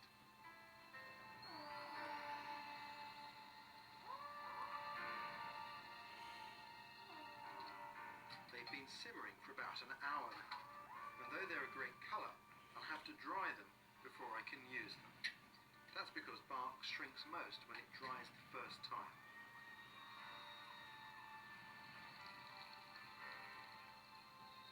This is a sight that I'm sure our ancestors knew very well, and there's a distinctive sweet smell that comes from this bark and now wafts through the woods.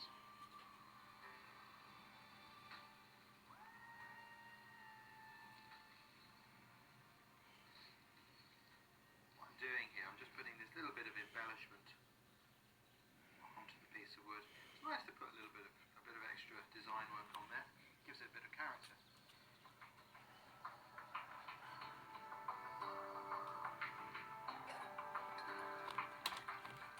I'm gonna put a Bible. And then to the string. What I'm going to do, I'm going to bend this in half in the middle, about there. Start to twist the fibres, both sides of the middle, in the same direction, so that it will kink itself, and that will become one end of my piece of cord.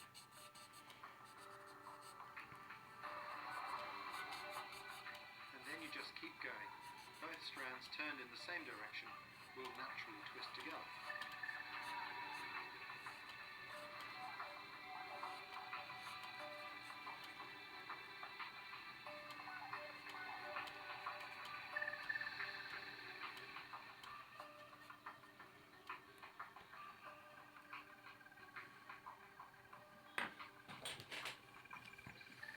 And that's it for the summer.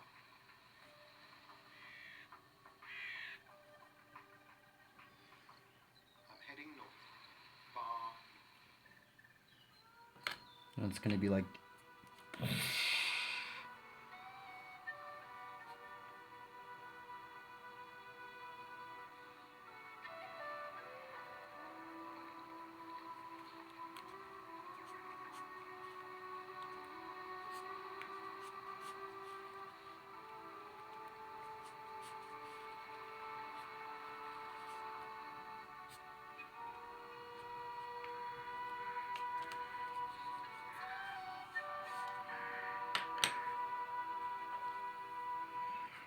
Well, seasons have moved on. It's autumn, and there is really nowhere else I would rather be at this time of year than here in Scotland. It's magnificent.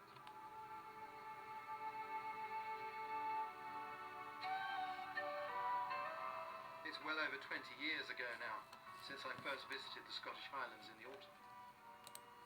It was so beautiful, I've organised a month's work here ever since, just to be a part of it.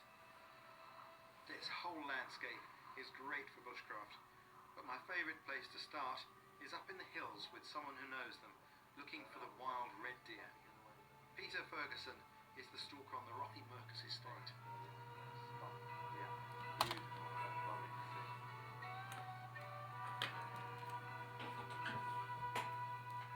How do you feel about working here? Oh, very enthused, very enthused. I never feel like not getting out of bed in the morning to come to work, which I'm pretty fortunate with, I think. I haven't seen his lordship yet. I haven't seen a big stag this morning yet, no, but might see something further out. Shall we? Yeah.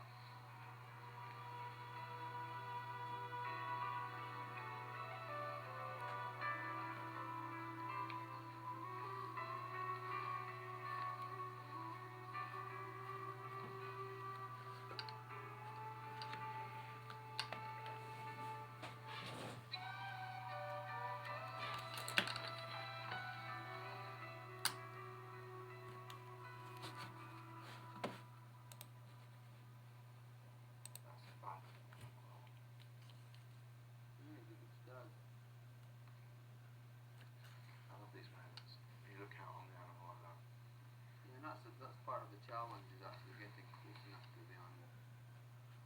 For sort of 11 months of the year, the stag herds, the stags and the hinds lead a separate life. Stags are all together, and hinds and calves are all together. For this sort of month, sort of 5-6 weeks at this time of year, stags break out from the herd and actually look for a harem of hinds. This is the main rutting time. A lot of calling or roaring, as they say up here, and this is the time of year where you'll actually hear the sort of glens alive with deer.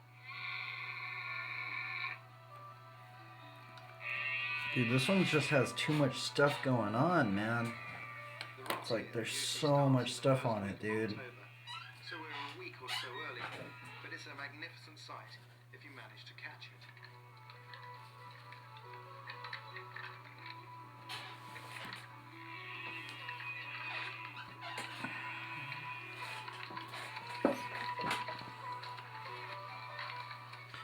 The wind does need to be on your side. Yeah, I don't know, man.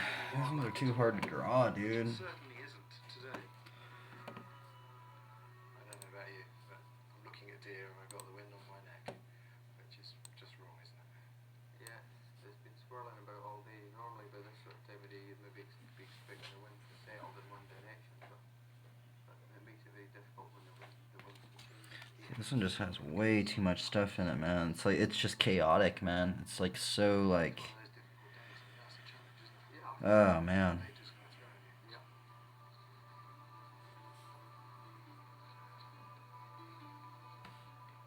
In the valleys that nestle between the highlands, there are other challenges for the followers of bushcraft. While the acres of ancient forest are magnificent, there's also an awful lot of water, not all of it in the lochs. This was actually... This environment is notorious for the moisture that's here, and that can make firelighting a real That's why problem it's been having trouble focusing. Even Queen Victoria once had a problem with her fire when her trusty manservant, Mr. Brown, couldn't get the fire to burn properly when she was out on a picnic. And that meant that the regal tea didn't get properly boiled and was ruined. So in honour of her, I thought I'd reveal the secrets to lighting fire in the rain. Even though this wood looks sodden, most of it will still be dry on the inside and cut into knot-free chunks. It can be easily split.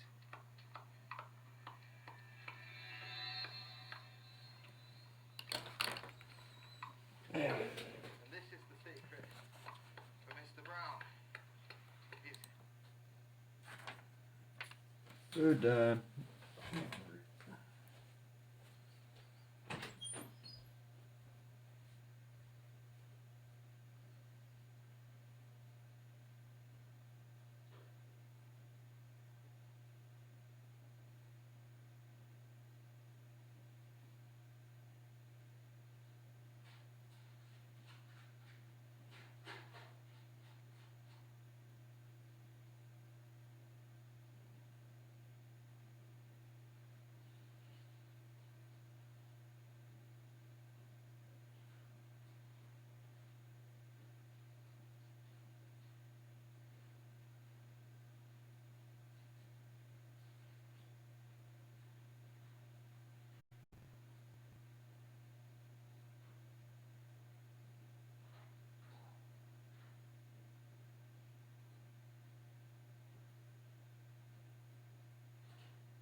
Oh, man.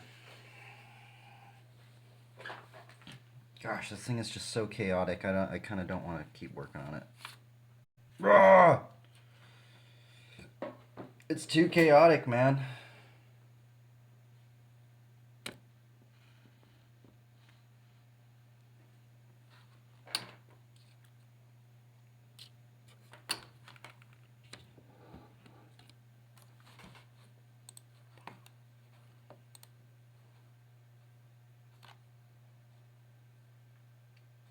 Oh, wait, did it stop?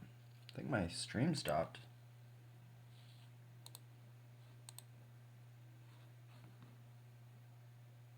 Uh-oh.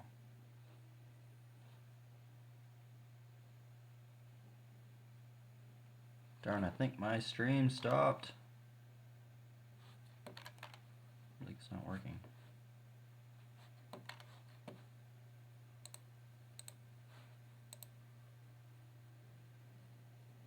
Has it not been working? Oh shit.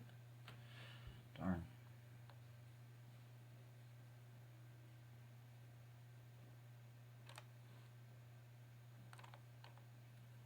It says it's still working, but I don't know. I don't see it.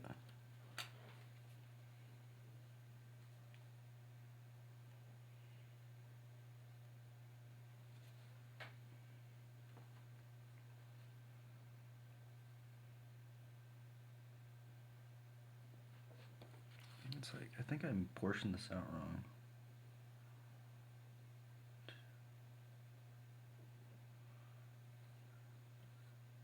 Yeah. I did. I made this head too big. Oh well.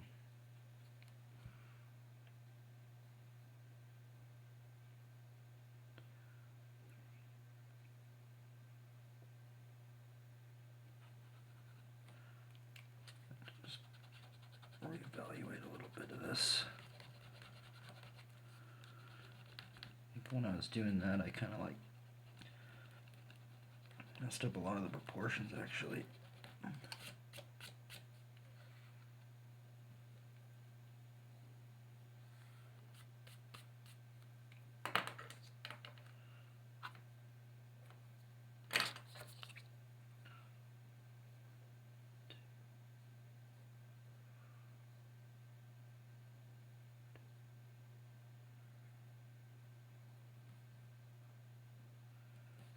And I guess I did get it right.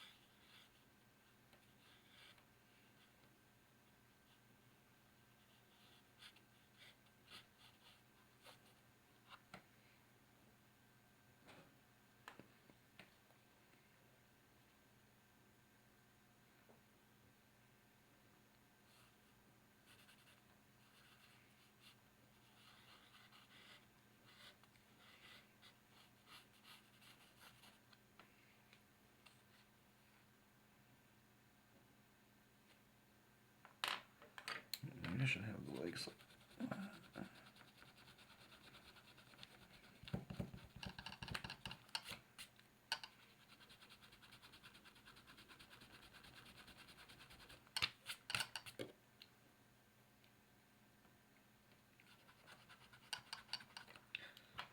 Like that.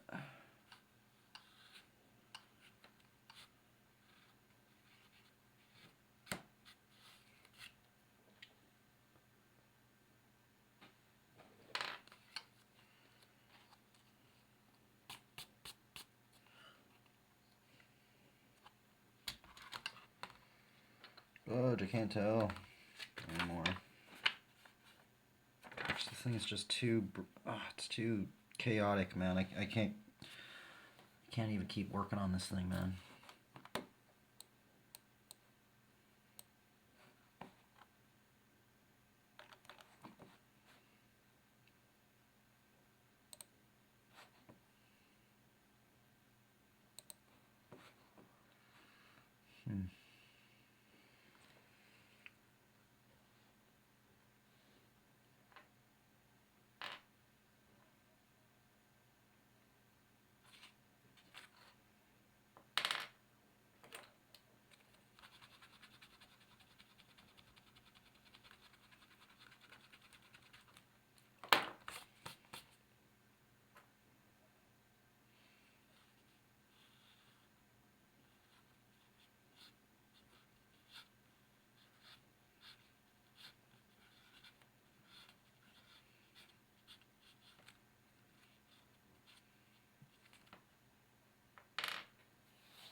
This thing is too chaotic. I don't know what I'm doing.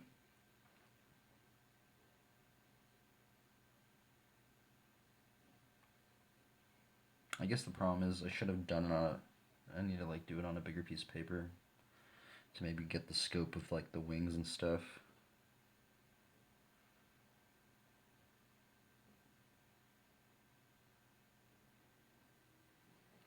It's like this face part's really, really strange. Like the ox, man, eagle. How do you depict that? I don't know. It's very hard to... I don't like this leaf armor either. I don't know if that's really working out. I might do a light box and maybe do another pencil layer on top of this. Or I might just try and go in and maybe ink it.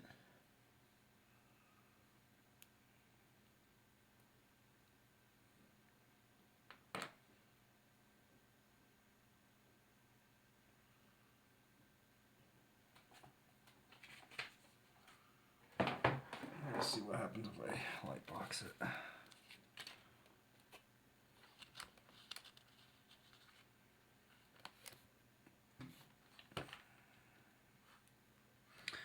What happens if I light box it with a larger piece of paper, maybe?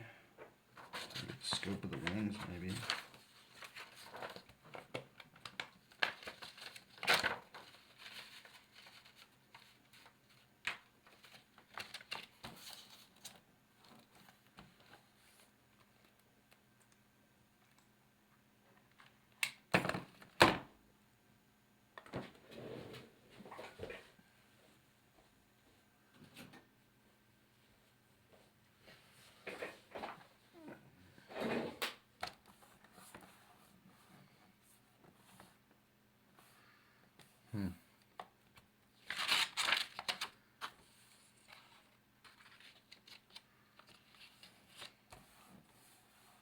Should I maybe do that? I don't know.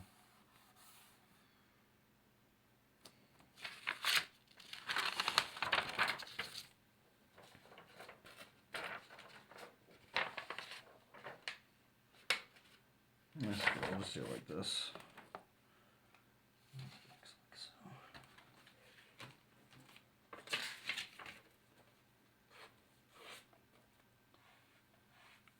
I might just ink it actually. Maybe that's what we'll do.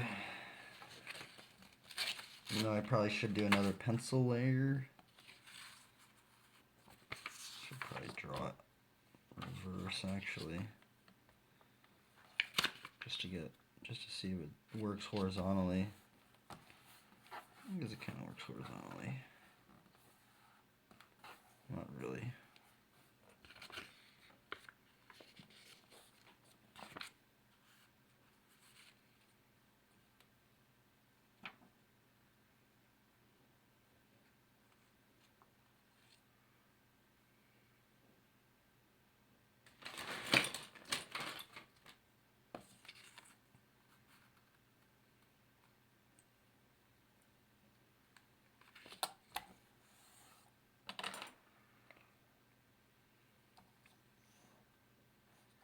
Let's see, I might, I don't know what I'm doing now. I don't like this drawing. Ah, man, this one was a challenge, man.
Dude, this is the weirdest drawing I've ever done.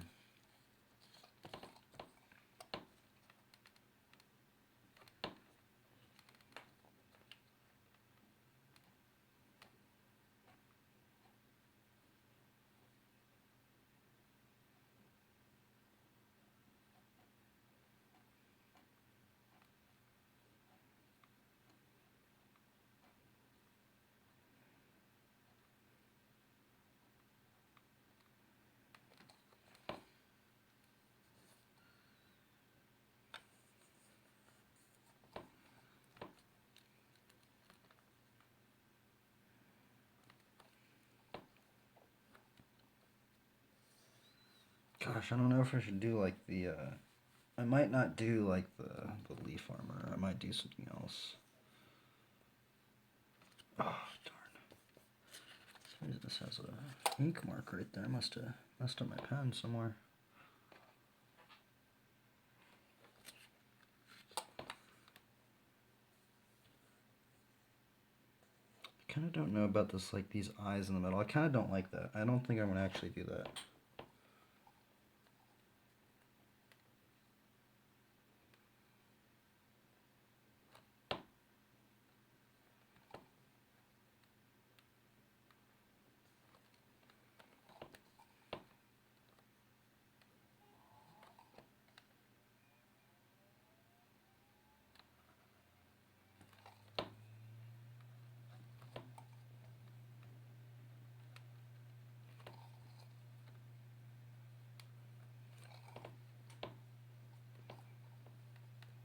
And this is the problem, is now I'm like, now I'm not going with the actual drawing I had underneath.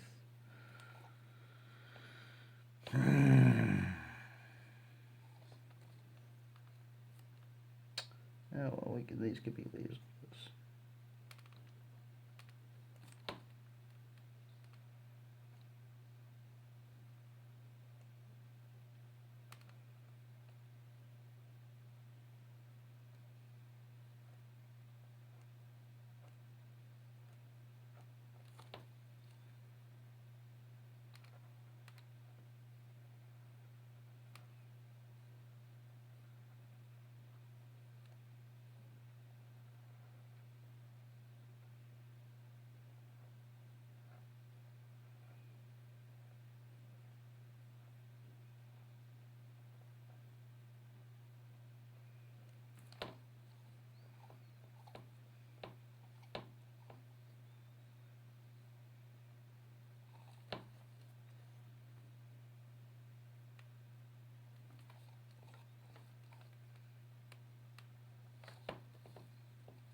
do that, man.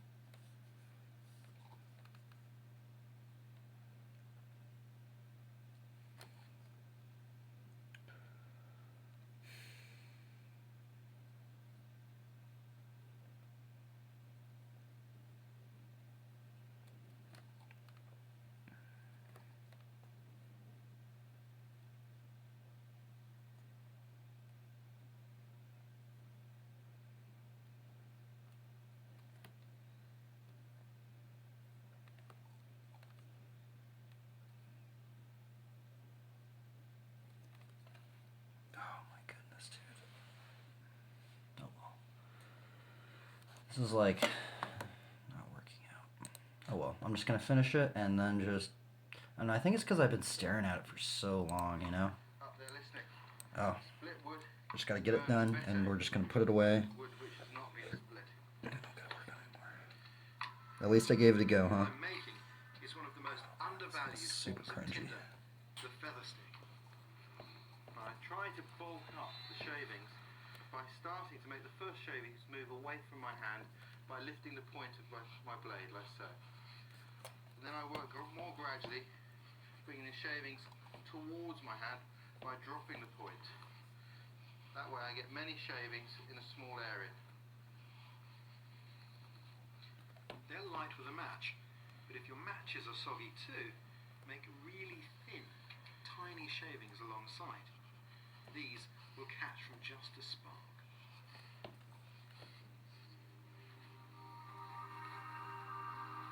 Screw it, we're doing the leaf pack thing.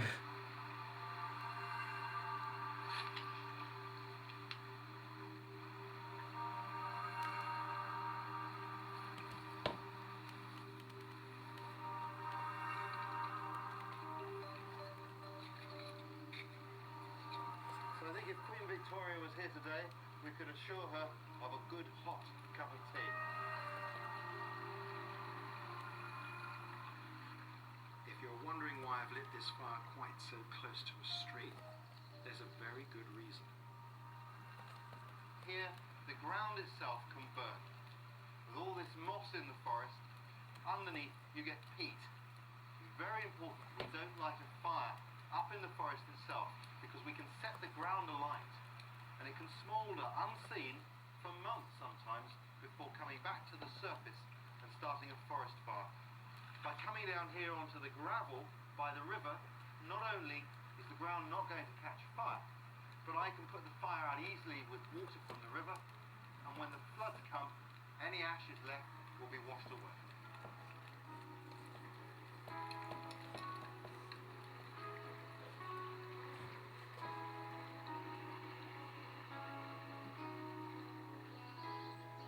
Down south, with the wealth of deciduous forest, we don't do too badly for autumn colour and opportunities, but all too soon.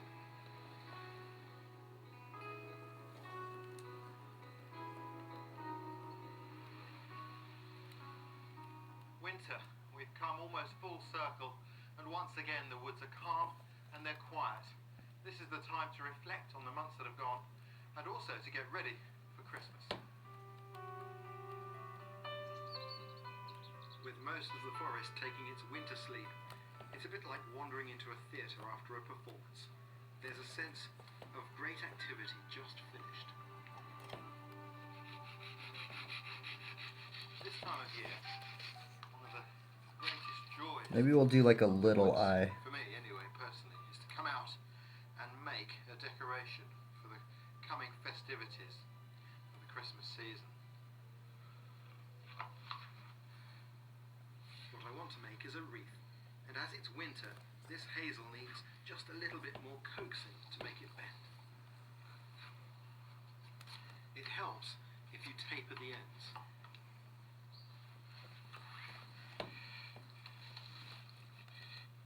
Dude, what did I do right there? Did I mess? Oh, It all seems fudge. together quite nicely. What I'm going going to do now is I'm just going to bind those together. And that willow bark string I made in the summer is perfect.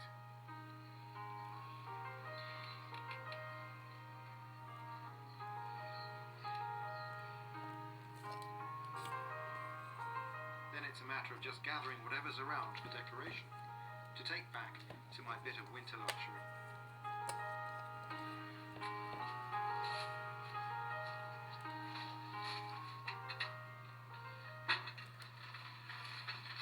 Great to have a tent with a stove in it at this time of year.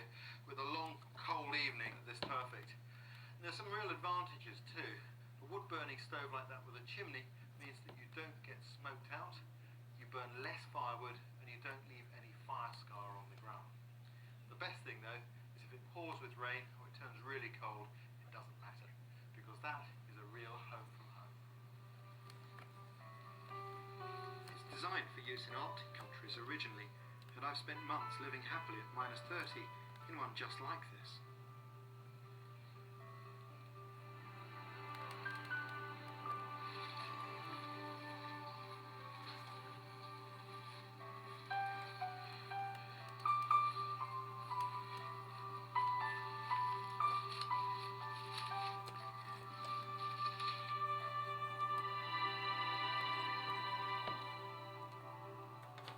Short. Let's go with something a little darker. Library.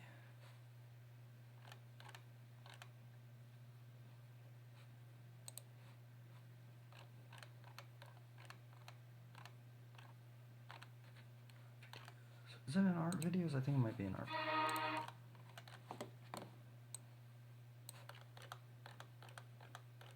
No, it's not. Huh?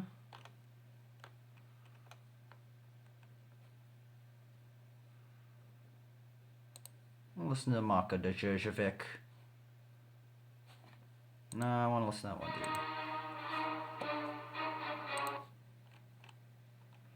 Where is it?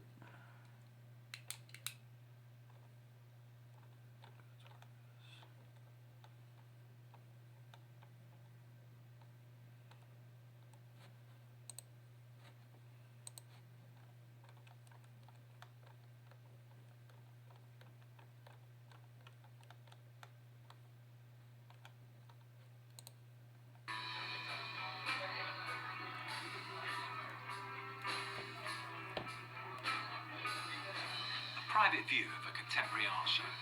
Don't be fooled by the party atmosphere. This is 21st century people asking, what are we? Empty, unhinged, distorted. Unknown forces greater than ourselves are shaping us to be something we don't feel we really are, something unnatural. The polluted modern environment is like the polluted inner self. Help, we're declining. This feeling of catastrophe isn't really unique to modern life. Tonight we're going to look at where it comes from and what we can do about it. Leave the world of international digitalized conceptual art and cross time to a top hat and tails world.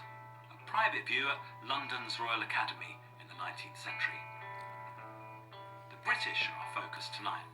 It's Britain that spearheads the Industrial Revolution, a process of change in society and work that transforms the whole of life.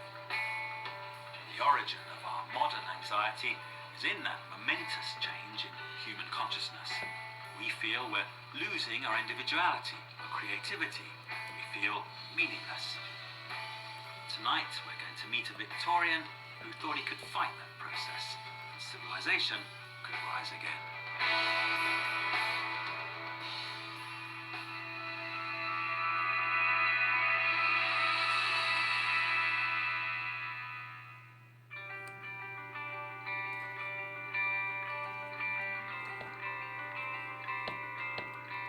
What do Victorians think about?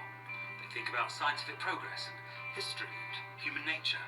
Do all ages pass? Do all civilizations decay? What causes corruption?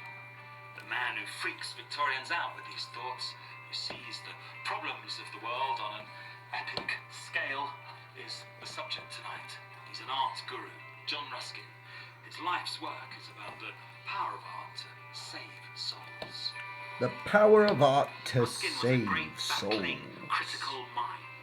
He taught Victorians to see clearly, and through that to understand what they could be if they were better than themselves. If he's remembered at all today, it's to gossip about his tragic sex life. Tragic because it was all fantasy, and because of the illicit nature of the fantasies. But tonight we're aiming higher. We're looking at the redeeming power of art.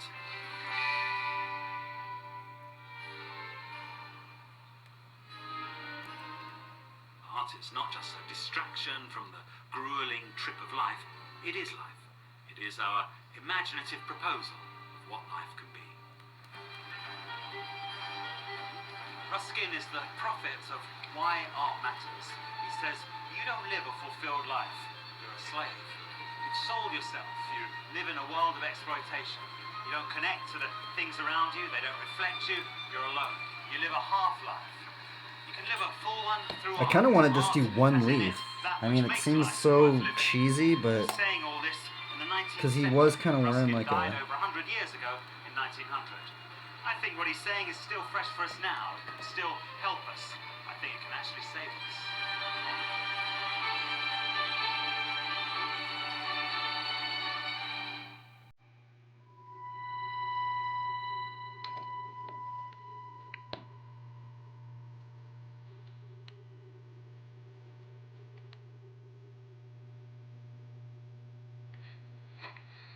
If you pick up a rock, what's it telling you? It might be that the mighty hand of God is filling everything up with divine power. But if you're a scientist, it's telling you that the earth isn't a few thousand years old, as it says in the Bible, and created by God in 7 days. It's many billions of years old. We don't know how it was created. And there wasn't a flood or a Noah's Ark. And you're alone with the mysteries of the universe. Science changed everything for Victorians. Society changed. Nature was disappearing.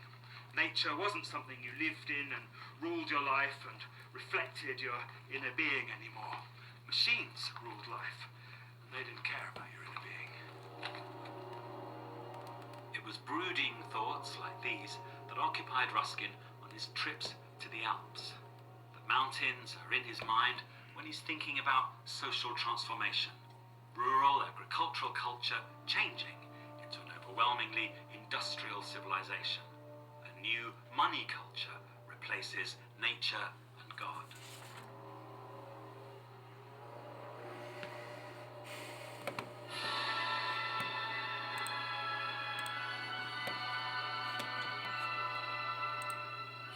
Ruskin thought mountains were the quintessence of nature, so they were the purest form of the language of God. maybe I should Without them, push air this couldn't down. be purified, flow of rivers sustained, and humans couldn't be startled out of their lethargy with the deep and pure agitation of astonishment. We open our eyes, we see God's revelation. Sorry, it's pretty Born in pretty 1819 low. to wealthy I can't. parents who I'm made like, their money I don't know from trade, how to do Ruskin received his early education at home. the Large light part of it box. was his mother. I don't know how to do the light box with it showing as well, so I apologize. Probably move on to a next stream because it's so dark. I can't get it to, lighten up. Oh well, I'm just gonna keep inking. So I'm a little agitated, so I gotta be really chill when I'm inking because Teaching him to learn great tracts of the Bible by heart. Religious, brought up to love nature, hardwired to see the world as good fighting evil.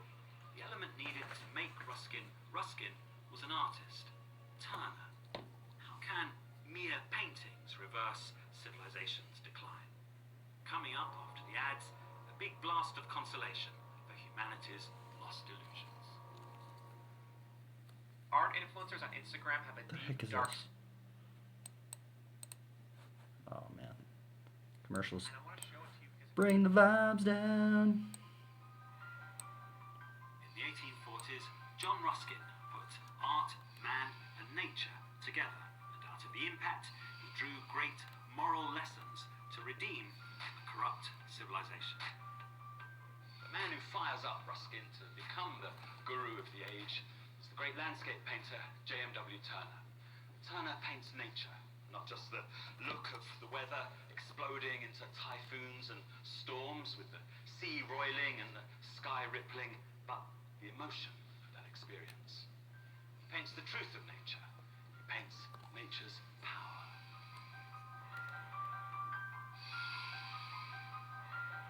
Turner exhibited every year at the Royal Academy. In his old age, critics began attacking his vagueness. Ruskin came in to defend him. A letter Ruskin wrote to a magazine complaining about bad reviews of Turner was the seed of Ruskin's 5-volume work, Modern Painters. The first one came out in 1843, when Ruskin was 24, and immediately made him famous. Modern Painters is a description of art from the Middle Ages to modern times, with Turner at the centre.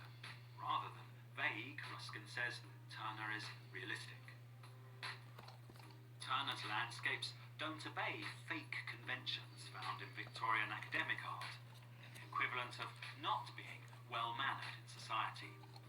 They depict nature in an attacking, inspiring, challenging relationship with the modern mind. Today we call that kind of thing romanticism. We forget what it really means. Turner sees the cracking skies, the great sunsets and sunrises. He sees the rush of wind and rain. He sees the rush of modern life. He sees steam and speed and railway trains, the new violent forces that science produces. He sees all this as equally exciting, equally emotional. What he feels within, the great shaking up of man, is what he sees out there.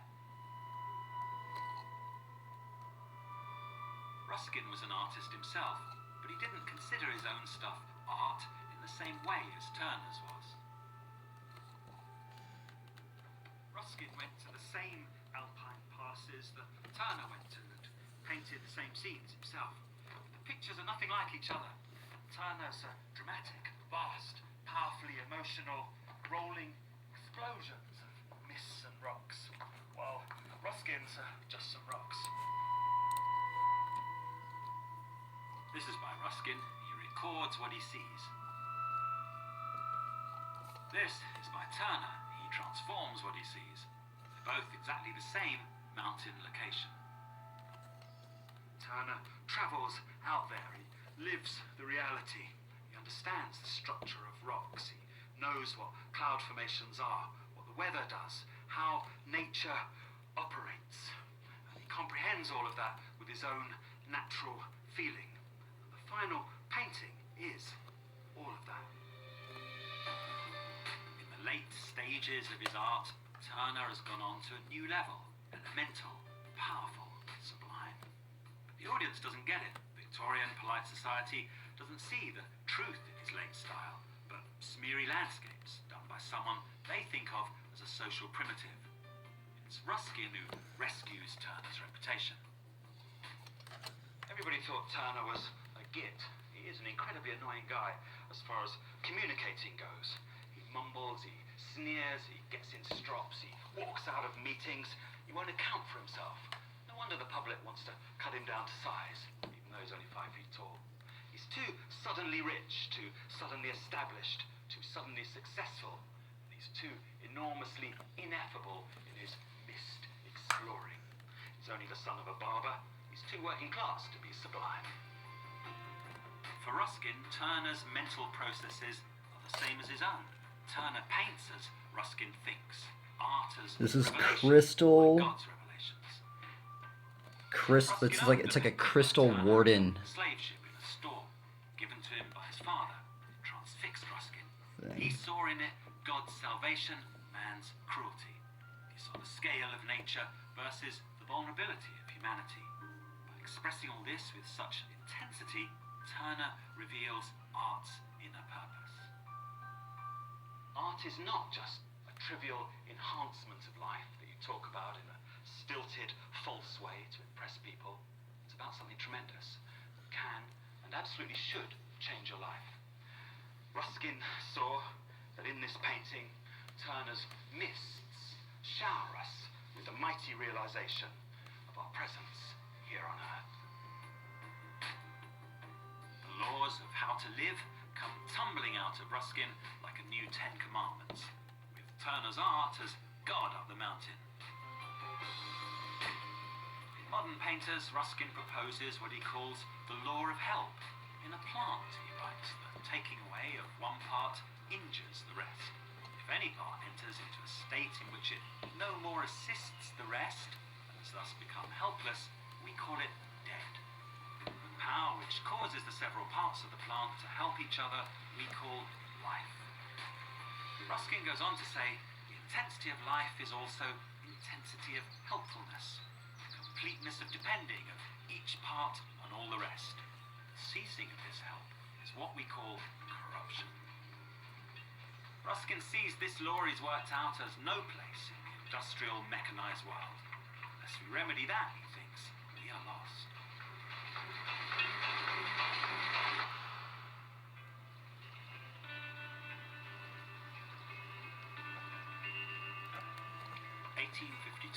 Ruskin, aged 33, floats through the Renaissance city of Venice, looking at history, coming up with answers to the problem of how to re-civilize modern man. But it's not the message you might think. Ruskin is important because he creates great moral myths of what happened to the world, where it's headed and how people ought to behave. They're like biblical myths, only instead of biblical stories, Ruskin uses art and nature as his materials. Ruskin's greatest myth was created here, in the city of Venice. Ruskin's here to write his next great book after modern painters. It's called The Stones of Venice. Instead of painting, it's about architecture. He prepares material for it, notes and drawings. He obsessively replicates every part of the city that interests him. His work is looking, analysing, understanding.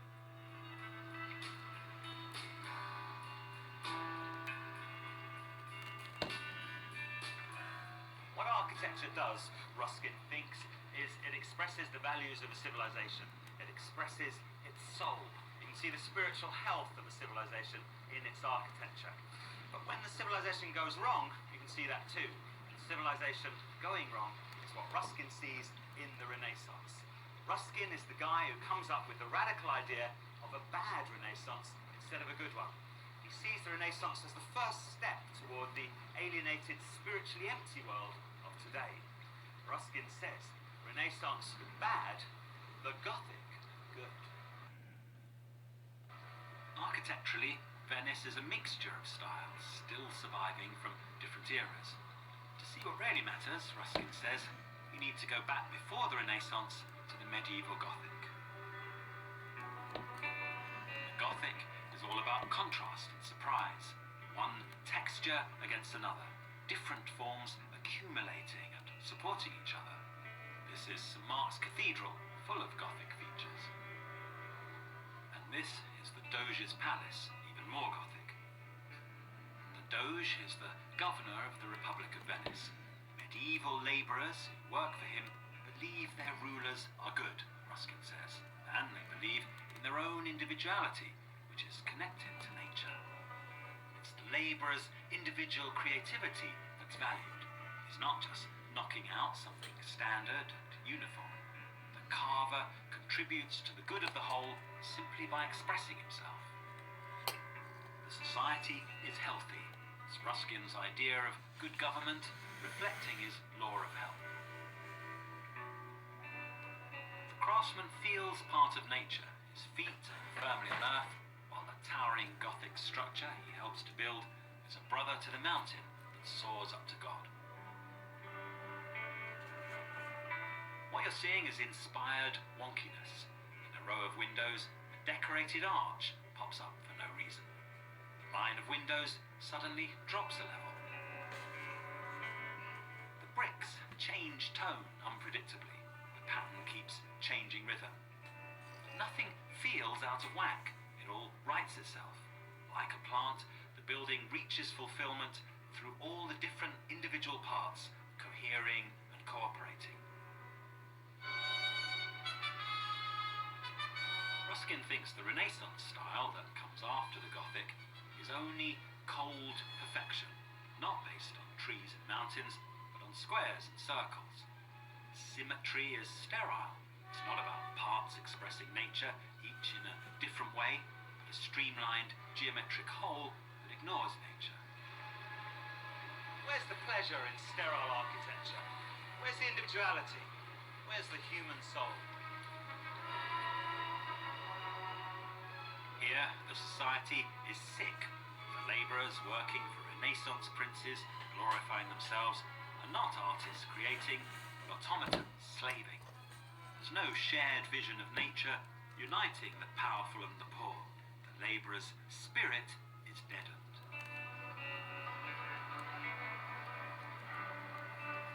Today's milling tourists by St. Mark's Square don't realise that they're in the middle of a battle. It's being fought between two buildings facing each other across the square. On the right, the Renaissance-style library, designed in the 16th century. On the left, the Doge's Palace, built in the 1300s. Every single one of the marble columns that you're looking at here has its own different, individual, intensely done stone carving at the top of it. Throughout this whole building, the eye is getting correctness, but it's also being constantly entertained. Now look at the Renaissance-style library opposite, with its dignity but also its monochrome monotony. Its regular, predictable repetition of shapes throughout, so that the eye knows exactly at the start what it's going to be seeing right through to the end. Between these two buildings, you're looking at a war of the worlds. Medieval world versus Renaissance world. For Ruskin, it's life versus half-life. Ordinary people being spiritually fulfilled, the Doge's Palace. Ordinary people being nothing, just used creatures, the Renaissance-style library. The Doge's Palace shows ordinary people interacting with the rulers to build a civilization. It shows medieval craftsmen's joy in their labour being imbued into the stones. The inner world is connected to nature. What's up? The Gothic style is the great reminder to people Sorry, man, I'm living in watching cities of the natural environment. What's up? What's up, Frank? What up, dude? What you doing, bro? I'm inking. He caught me at a kind of a pivotal moment.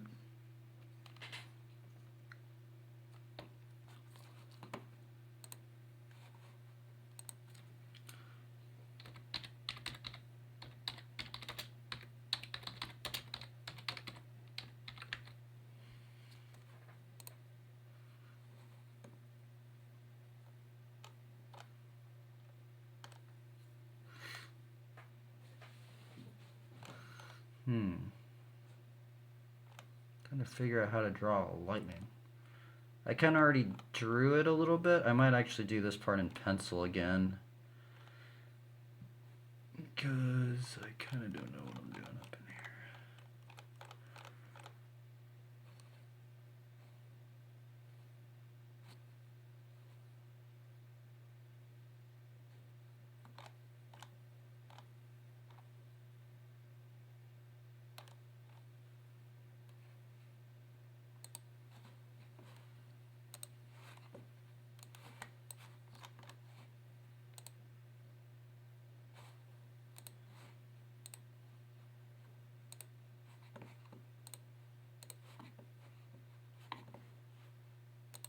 Oh shit, where'd my chat go? My bad, I freaking... Where did the chat go? Oh, here we go, okay. I'm good, I'm winding down for the day. There is a 24/7 gym here. I'm waiting for some suckers to leave so I can go in and use the shirtless. Oh, for sure. Hoping it'll be open at midnight. Oh, nice. Nice, dude. Are you still in San Francisco?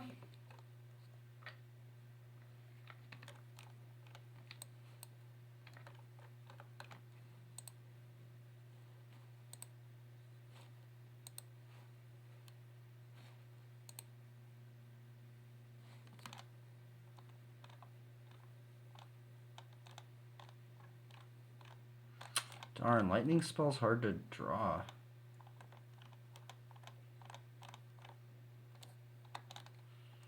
How do I draw a lightning spell, man?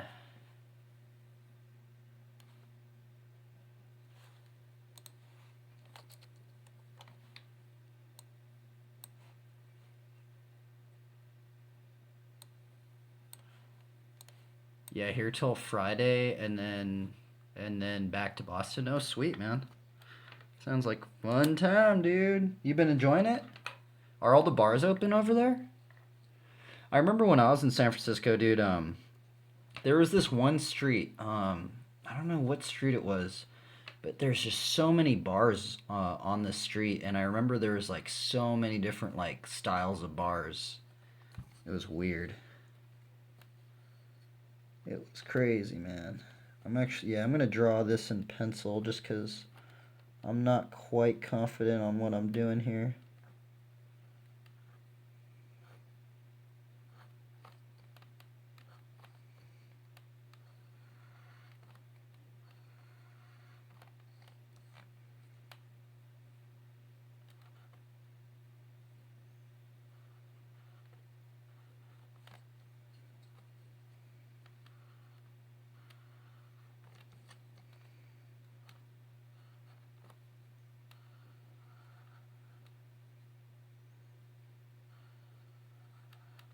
I forgot I was supposed to draw that in there.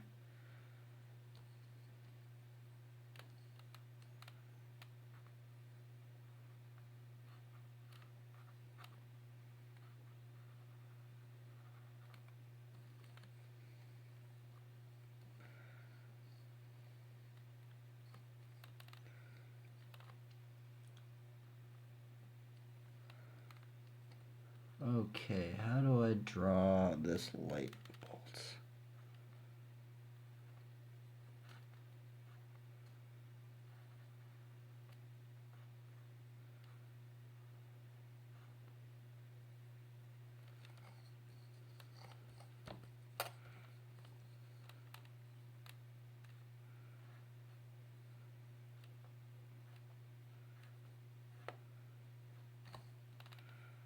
I guess it just kind of looks like roots.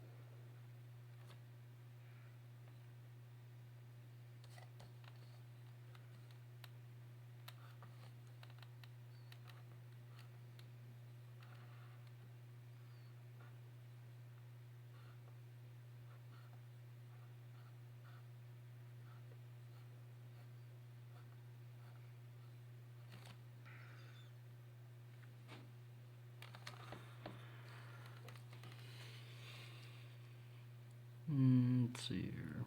The bars are open, but I'm not a drinker. Oh, the bars are open, but I'm not a drinker. By the way, nice writing today. Oh, thanks, man. Yeah, I need to start posting on Instagram more. I do the stories a bit, but like, I need to actually like, I haven't like posted it, like literally made a post in like a year.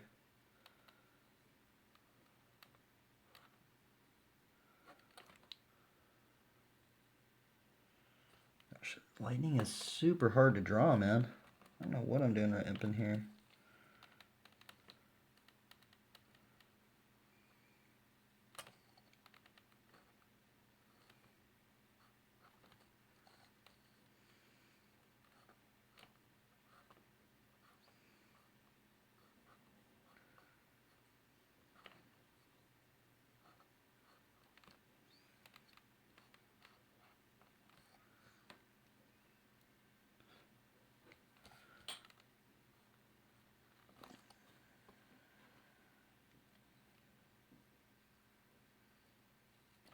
I guess I should make this circle and this circle almost the same.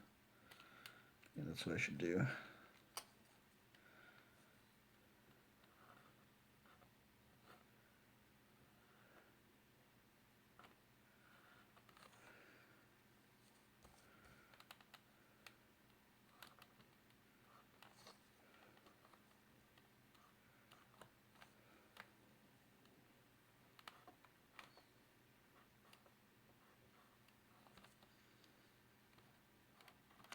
Dude, that spell looks gnarly, man.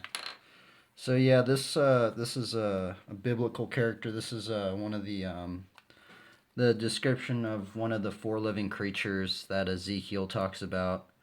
It has um,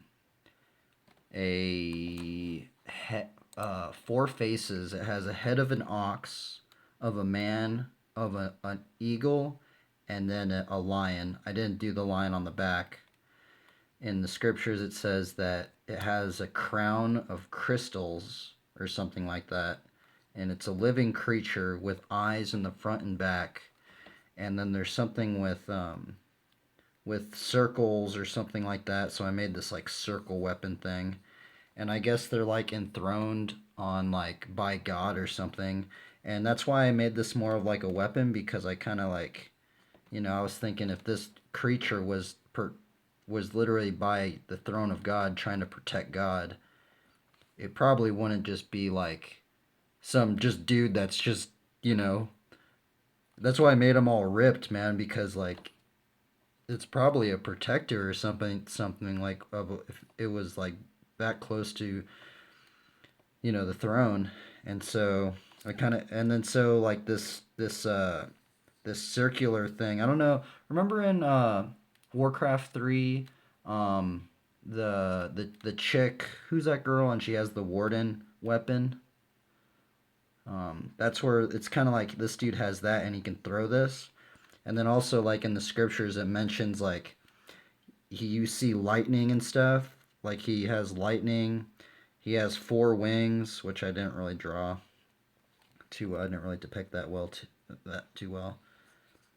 It didn't. Now here's the other part. Maybe I shouldn't put this in there, but I mean, it didn't really say that there was a Bible right here. I don't know if I'm actually gonna put that thing in there right there. So, yeah, Maev. Yeah.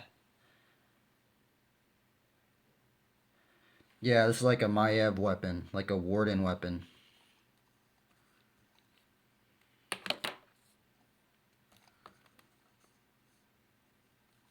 Like, I guess I should ink this spell out.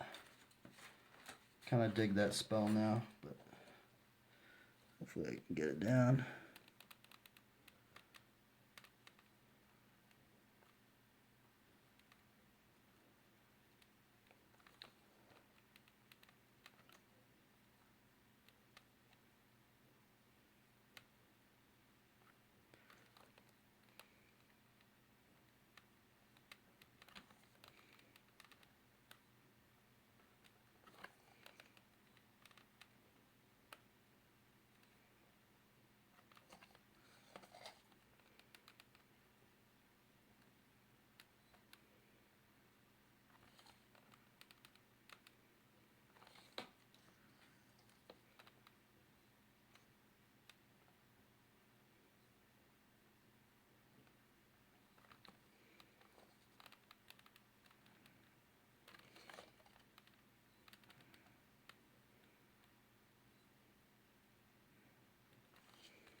It's actually kind of working out on the stream. Normally when I do the light box, it doesn't even like focus on what I'm doing. Yeah, I'm focusing today.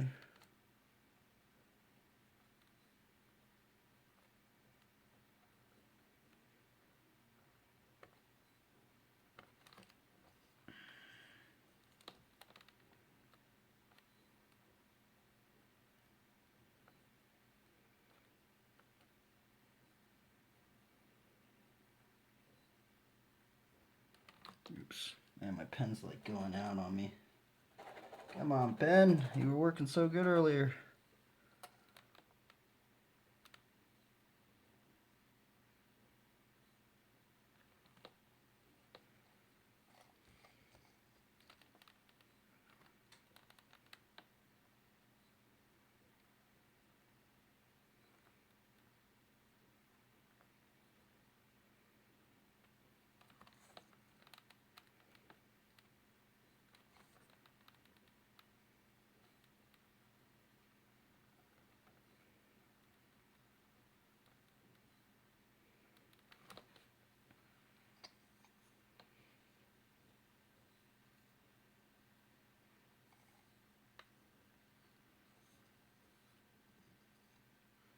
Now I'm not digging this spell.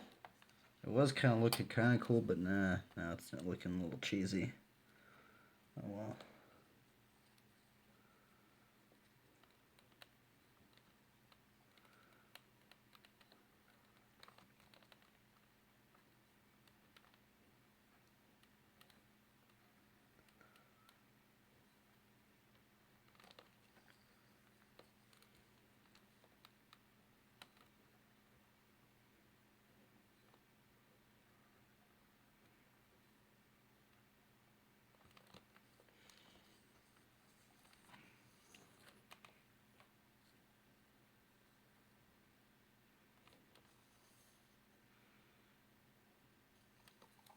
Nah, I don't know what I'm doing.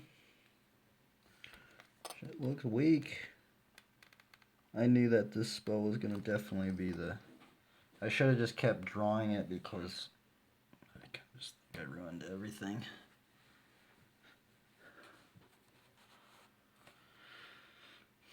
Oh well. Let's continue.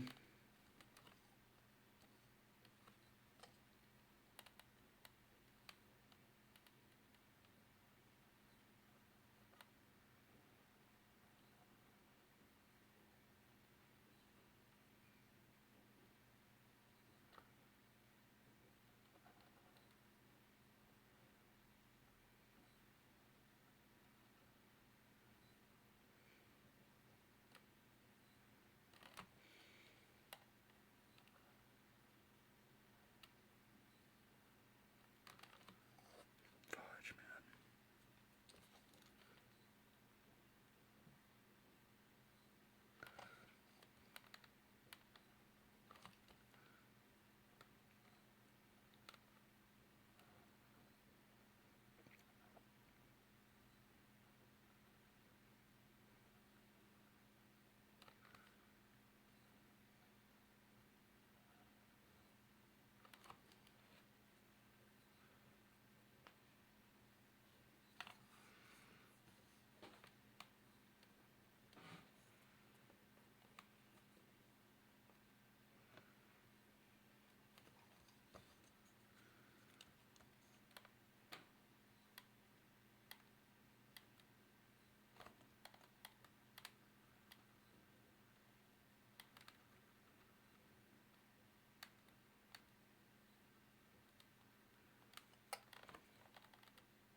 Yeah, and this thing was so, like, the underdrawing for this one is so chaotic, man. Like, it was literally like a headache and a half.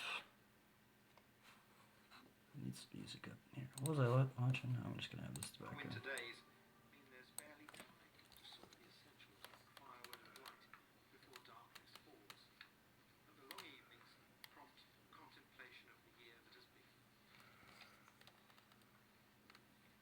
I've been able to not only see all of the seasons here in my homeland, something that's very dear to my heart, but I've also been able to travel to other parts of the world to see not just the good things of bushcraft, like people who still retain the skills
Actually, maybe I should draw. Wait, how would that? Would actually be on this side, I think.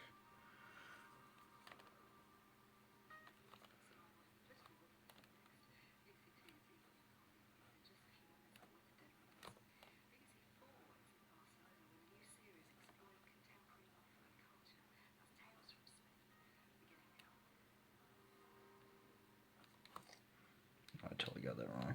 Oh well. I need to let that ink dry before I might smear it.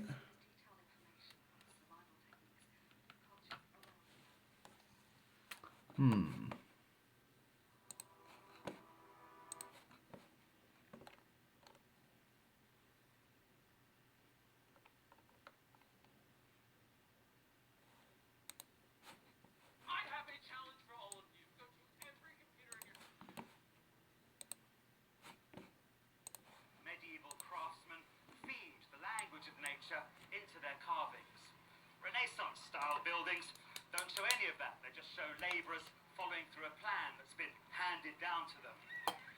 Ordinary people living in Renaissance world live in an environment that isn't for them, that doesn't reflect nature, that doesn't express their inner feelings, and that they don't understand.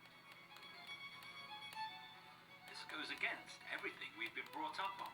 We think, ooh, Renaissance. You should hear Vivaldi whenever you see it. Ruskin says no, you should hear Doom. Ruskin's lesson about the past is a message about how to live now. One way is to be a crushed slave, like he saw in his own civilization, what had happened to him. And the other is to be alive to every moment of existence.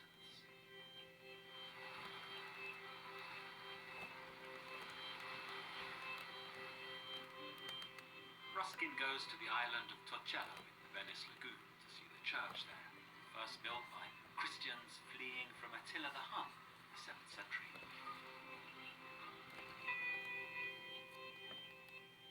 Mosaics from the 11th century show the weighing of souls, the battle of good and evil, the solemn awareness that no one escapes judgment. The mosaics carry on visual traditions that are 1,000 years old, organic, spontaneous pattern, man unified with nature. Ruskin contrasts all this with the Renaissance.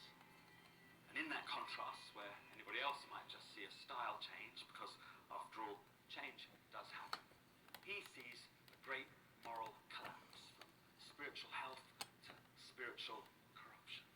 He sees the coming of his own time. It's the biblical revelation gradually dawning on him. Venice is Britain. The history of Venice is going to teach a lesson to Britain.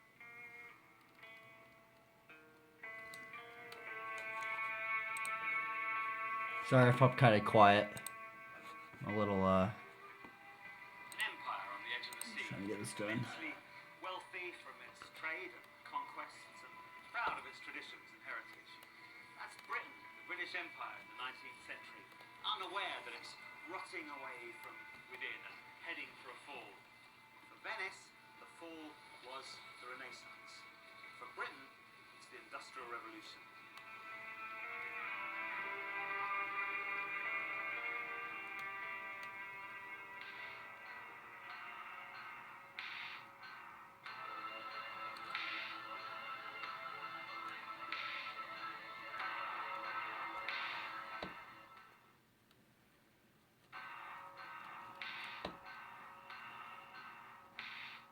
Factories in Victorian Britain, Ruskin sees them corrupting life. In his new book, published in 1860, Unto This Last, it's a quote from the New Testament about value. There's a gear change in Ruskin's moral preaching. He turns on his disciples, people who'd been inspired and educated by him to value art. They are the rich, the upper classes, the new entrepreneurs. It was the new factory system that created their wealth. Doing so, it destroyed what made life worth living. You can't cultivate yourself with art and then dehumanize everybody else, Ruskin says. Ruskin isn't against wealth. He thinks wealth should have a purpose beyond its own creation. He says there is no wealth but life. He's against the soullessness of the social results of Victorian commercialism. He thinks work is part of life. It shouldn't deaden you, it should fulfill you, like he imagined workmen in the medieval age were fulfilled. It's a mindset. Everyone's in it. He curses the upper classes for exploiting the ordinary man. He sees the ordinary man serving capitalism as unfulfilled, not really a man at all.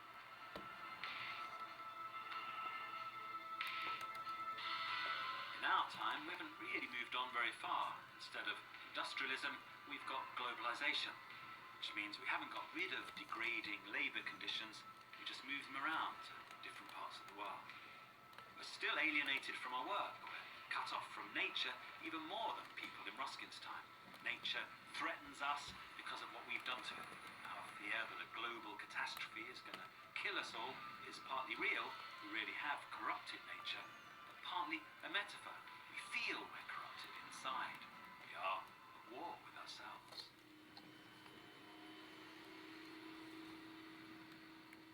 Once again, it's a picture by Turner that mirrors this moral struggle. A picture Ruskin owned, given to him by his father. Its full title is Slavers Throwing Overboard the Dead and Dying. Typhoon coming on.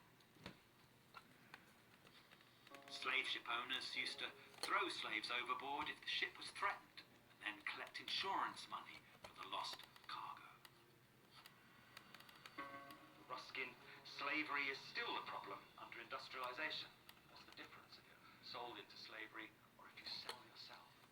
After all, slave is all a labourer really is under the new system. For Ruskin, the painting is not about something that happened long ago and is over now. It's a metaphor for the unfeeling nature of capitalism. The coming storm is the big point of Turner's title. Typhoon coming on.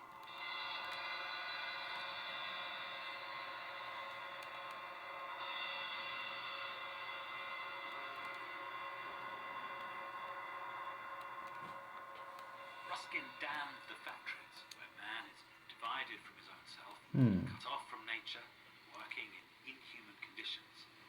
But what were Ruskin's positive proposals? They're found in the new modern art styles that Ruskin had begun encouraging in the 1850s.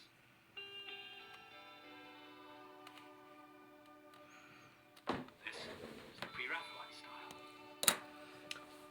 These artists present Ruskin's revolutionary social ideas in the form of metaphors. Nature is the main one. They show it glowing, irradiated, hyper-detailed. Life is being crushed, but in this new type of art, you can't avoid it. You have to consider nature's meaning. The pre-Raphaelites all read Ruskin's books. They absorb the idea that reality is changing in ways that seem inhumane. Creative work, we can find that lost humanity. In art, we can refine the connection to nature. And we're done with it. Today we don't find the pre-Raphaelites rebels. Let's see what happens when I turn the light on. Because they paint things very clearly. It's art that's liked by people who don't like modern art.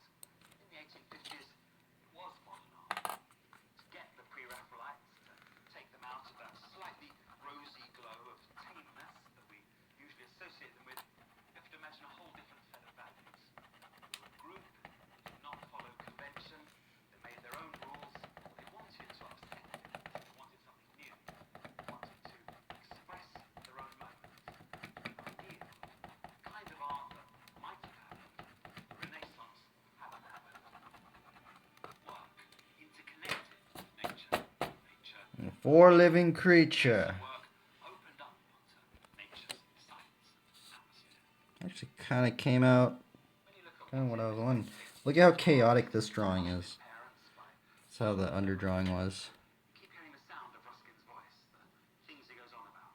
Work, nature, humanity. This one turned out way. Dude, the ink actually turned out alright. I'm actually kind of happy with it.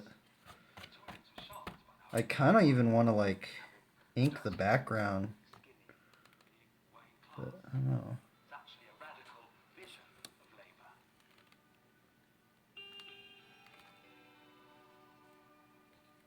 Every object glows individually, but each is governed by an overall order.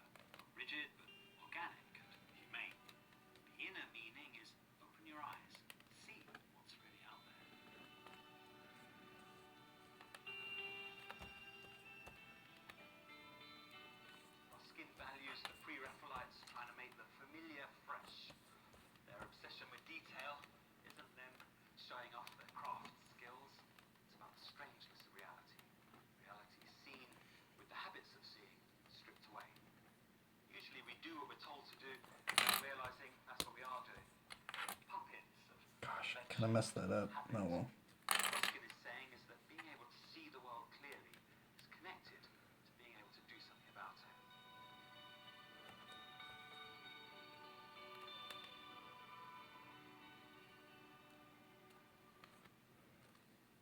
It was exciting to share with other artists what was happening because I knew it could work for anyone, making their business grow to whatever level they wanted. And I wanted to share it with all the artists that I knew.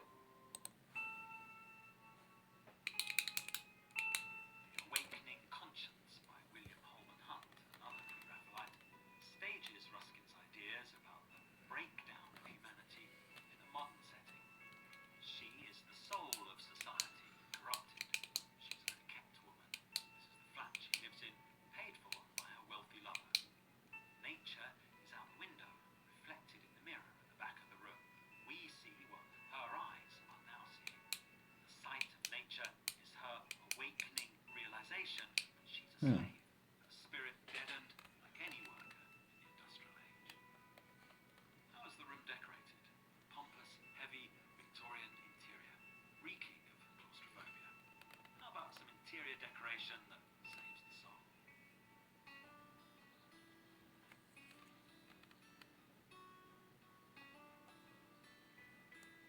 The artist-craftsman William Morris, inspired by Ruskin, expressed nature's richness in wallpaper. Nature compressed into patterns that demand your attention and are almost overlookable because they seem so natural. Ruskin says that man's natural soulfulness is expressed in medieval decoration. Morris, who's read everything that Ruskin's written, believes what he says, thinks it would be unsoulful to just copy a bit of medievalism. Medieval decoration is full of nature. Go to nature. Get visual patterns from that.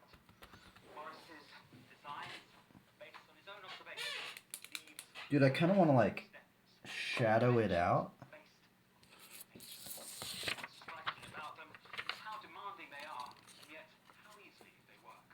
They're just wallpaper. They're just background.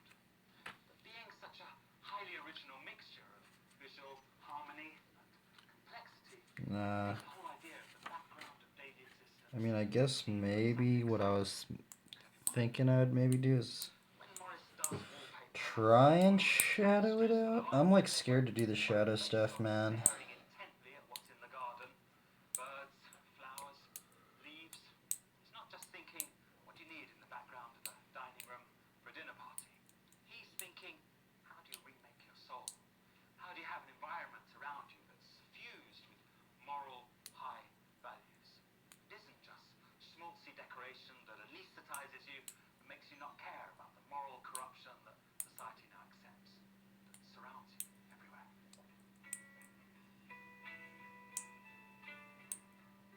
How about sitting in a chair and feeling something moral is happening?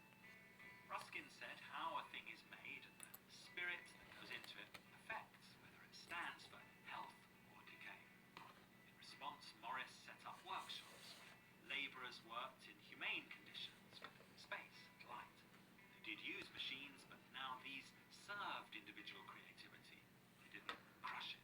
The result, a new type of furniture. Everything about it forces you to think about nature. Contrast that with the typical Victorian furniture, heavy and polished. It shows you've got security, money, part of an empire. You ooze confidence. A Morris chair is different to all that. Be likely to be made in beechwood, say, a traditional English material that immediately suggests the English countryside. A typical Victorian chair would be made out of imported, exotic imperial steel, using machines that can do all the joining and fitting super smoothly.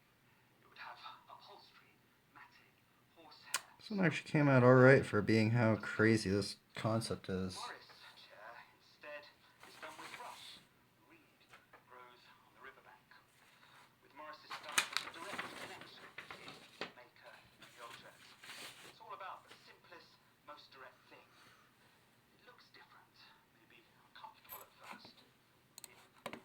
think I am going to end the stream now. How long have I been doing this? 4 hours, isn't it? Yep. About time for me to go, Frank. If you're still there, man. I'm out of here, brother. Just gonna get this thumbnail.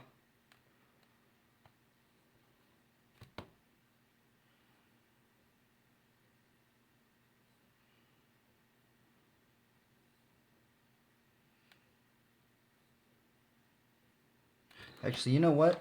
I'm gonna write down the Bible verse.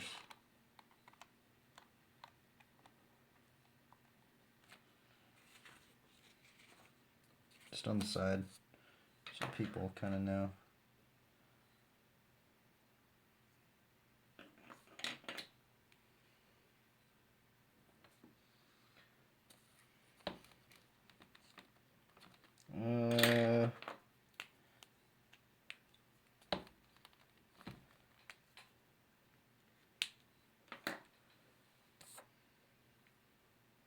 I don't know my pen. Do go. Do I really want to waste a piece of paper? Oh well, there's a lot of pieces of paper. There's lots of pieces of paper.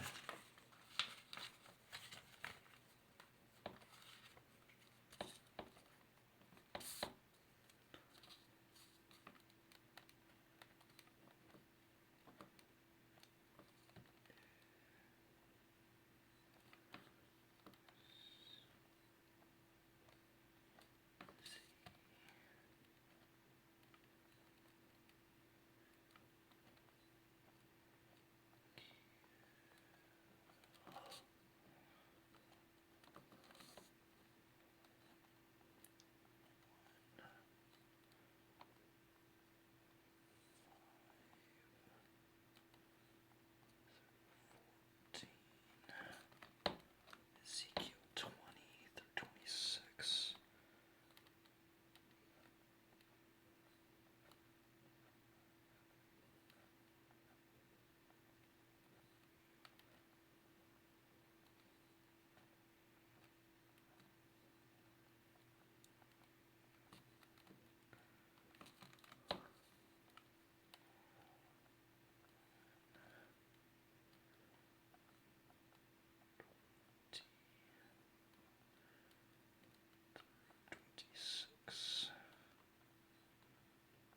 There we go.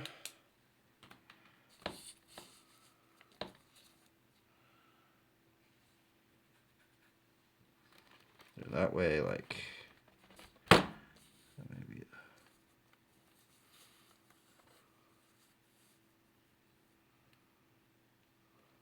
maybe a little bit of tape just so it looks better. It's a thumbnail.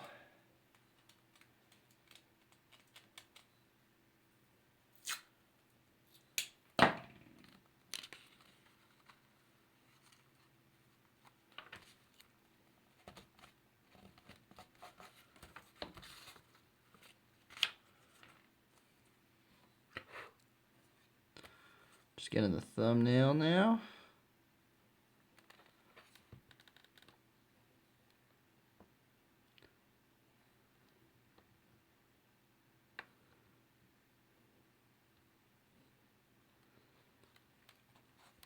Let's see, how's that looking?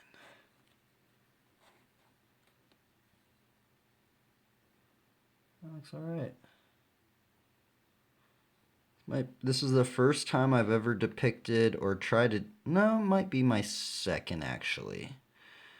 But yeah, I think this is basically my first go at depicting the 4 living creatures. I guess this is one of the 4 living creatures. There's supposedly 4 of these things, so. Anyway, hope you guys do good. This is actually an ink that I kind of like, actually. I want to get into, shading them. But I'll be real with everybody, well, anybody that's listening, is every time I shade my blacks, the dark darks and stuff, I get really, really frustrated. And I always mess up. And the thing is that I'm just so like I don't want to mess up these lines that I'm just scared. I'm so intimidated to just do the big. I want to just do just the heavy, shadow masses. But every time I do it, man, there hasn't really been any that I've ever liked. I don't know if I just don't know how to do it. I don't know. I guess there's some that I liked, but I don't know. I feel like I'm just going to mess it up. So if you're out there and you make a video, try and, I don't know. We need more inking videos because I'm very intimidated by it. Anyway. Farewell, everybody. You know what it be. Team Elohim.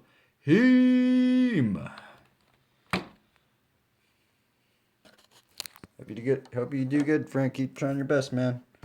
Become the strongest version of yourself, everybody.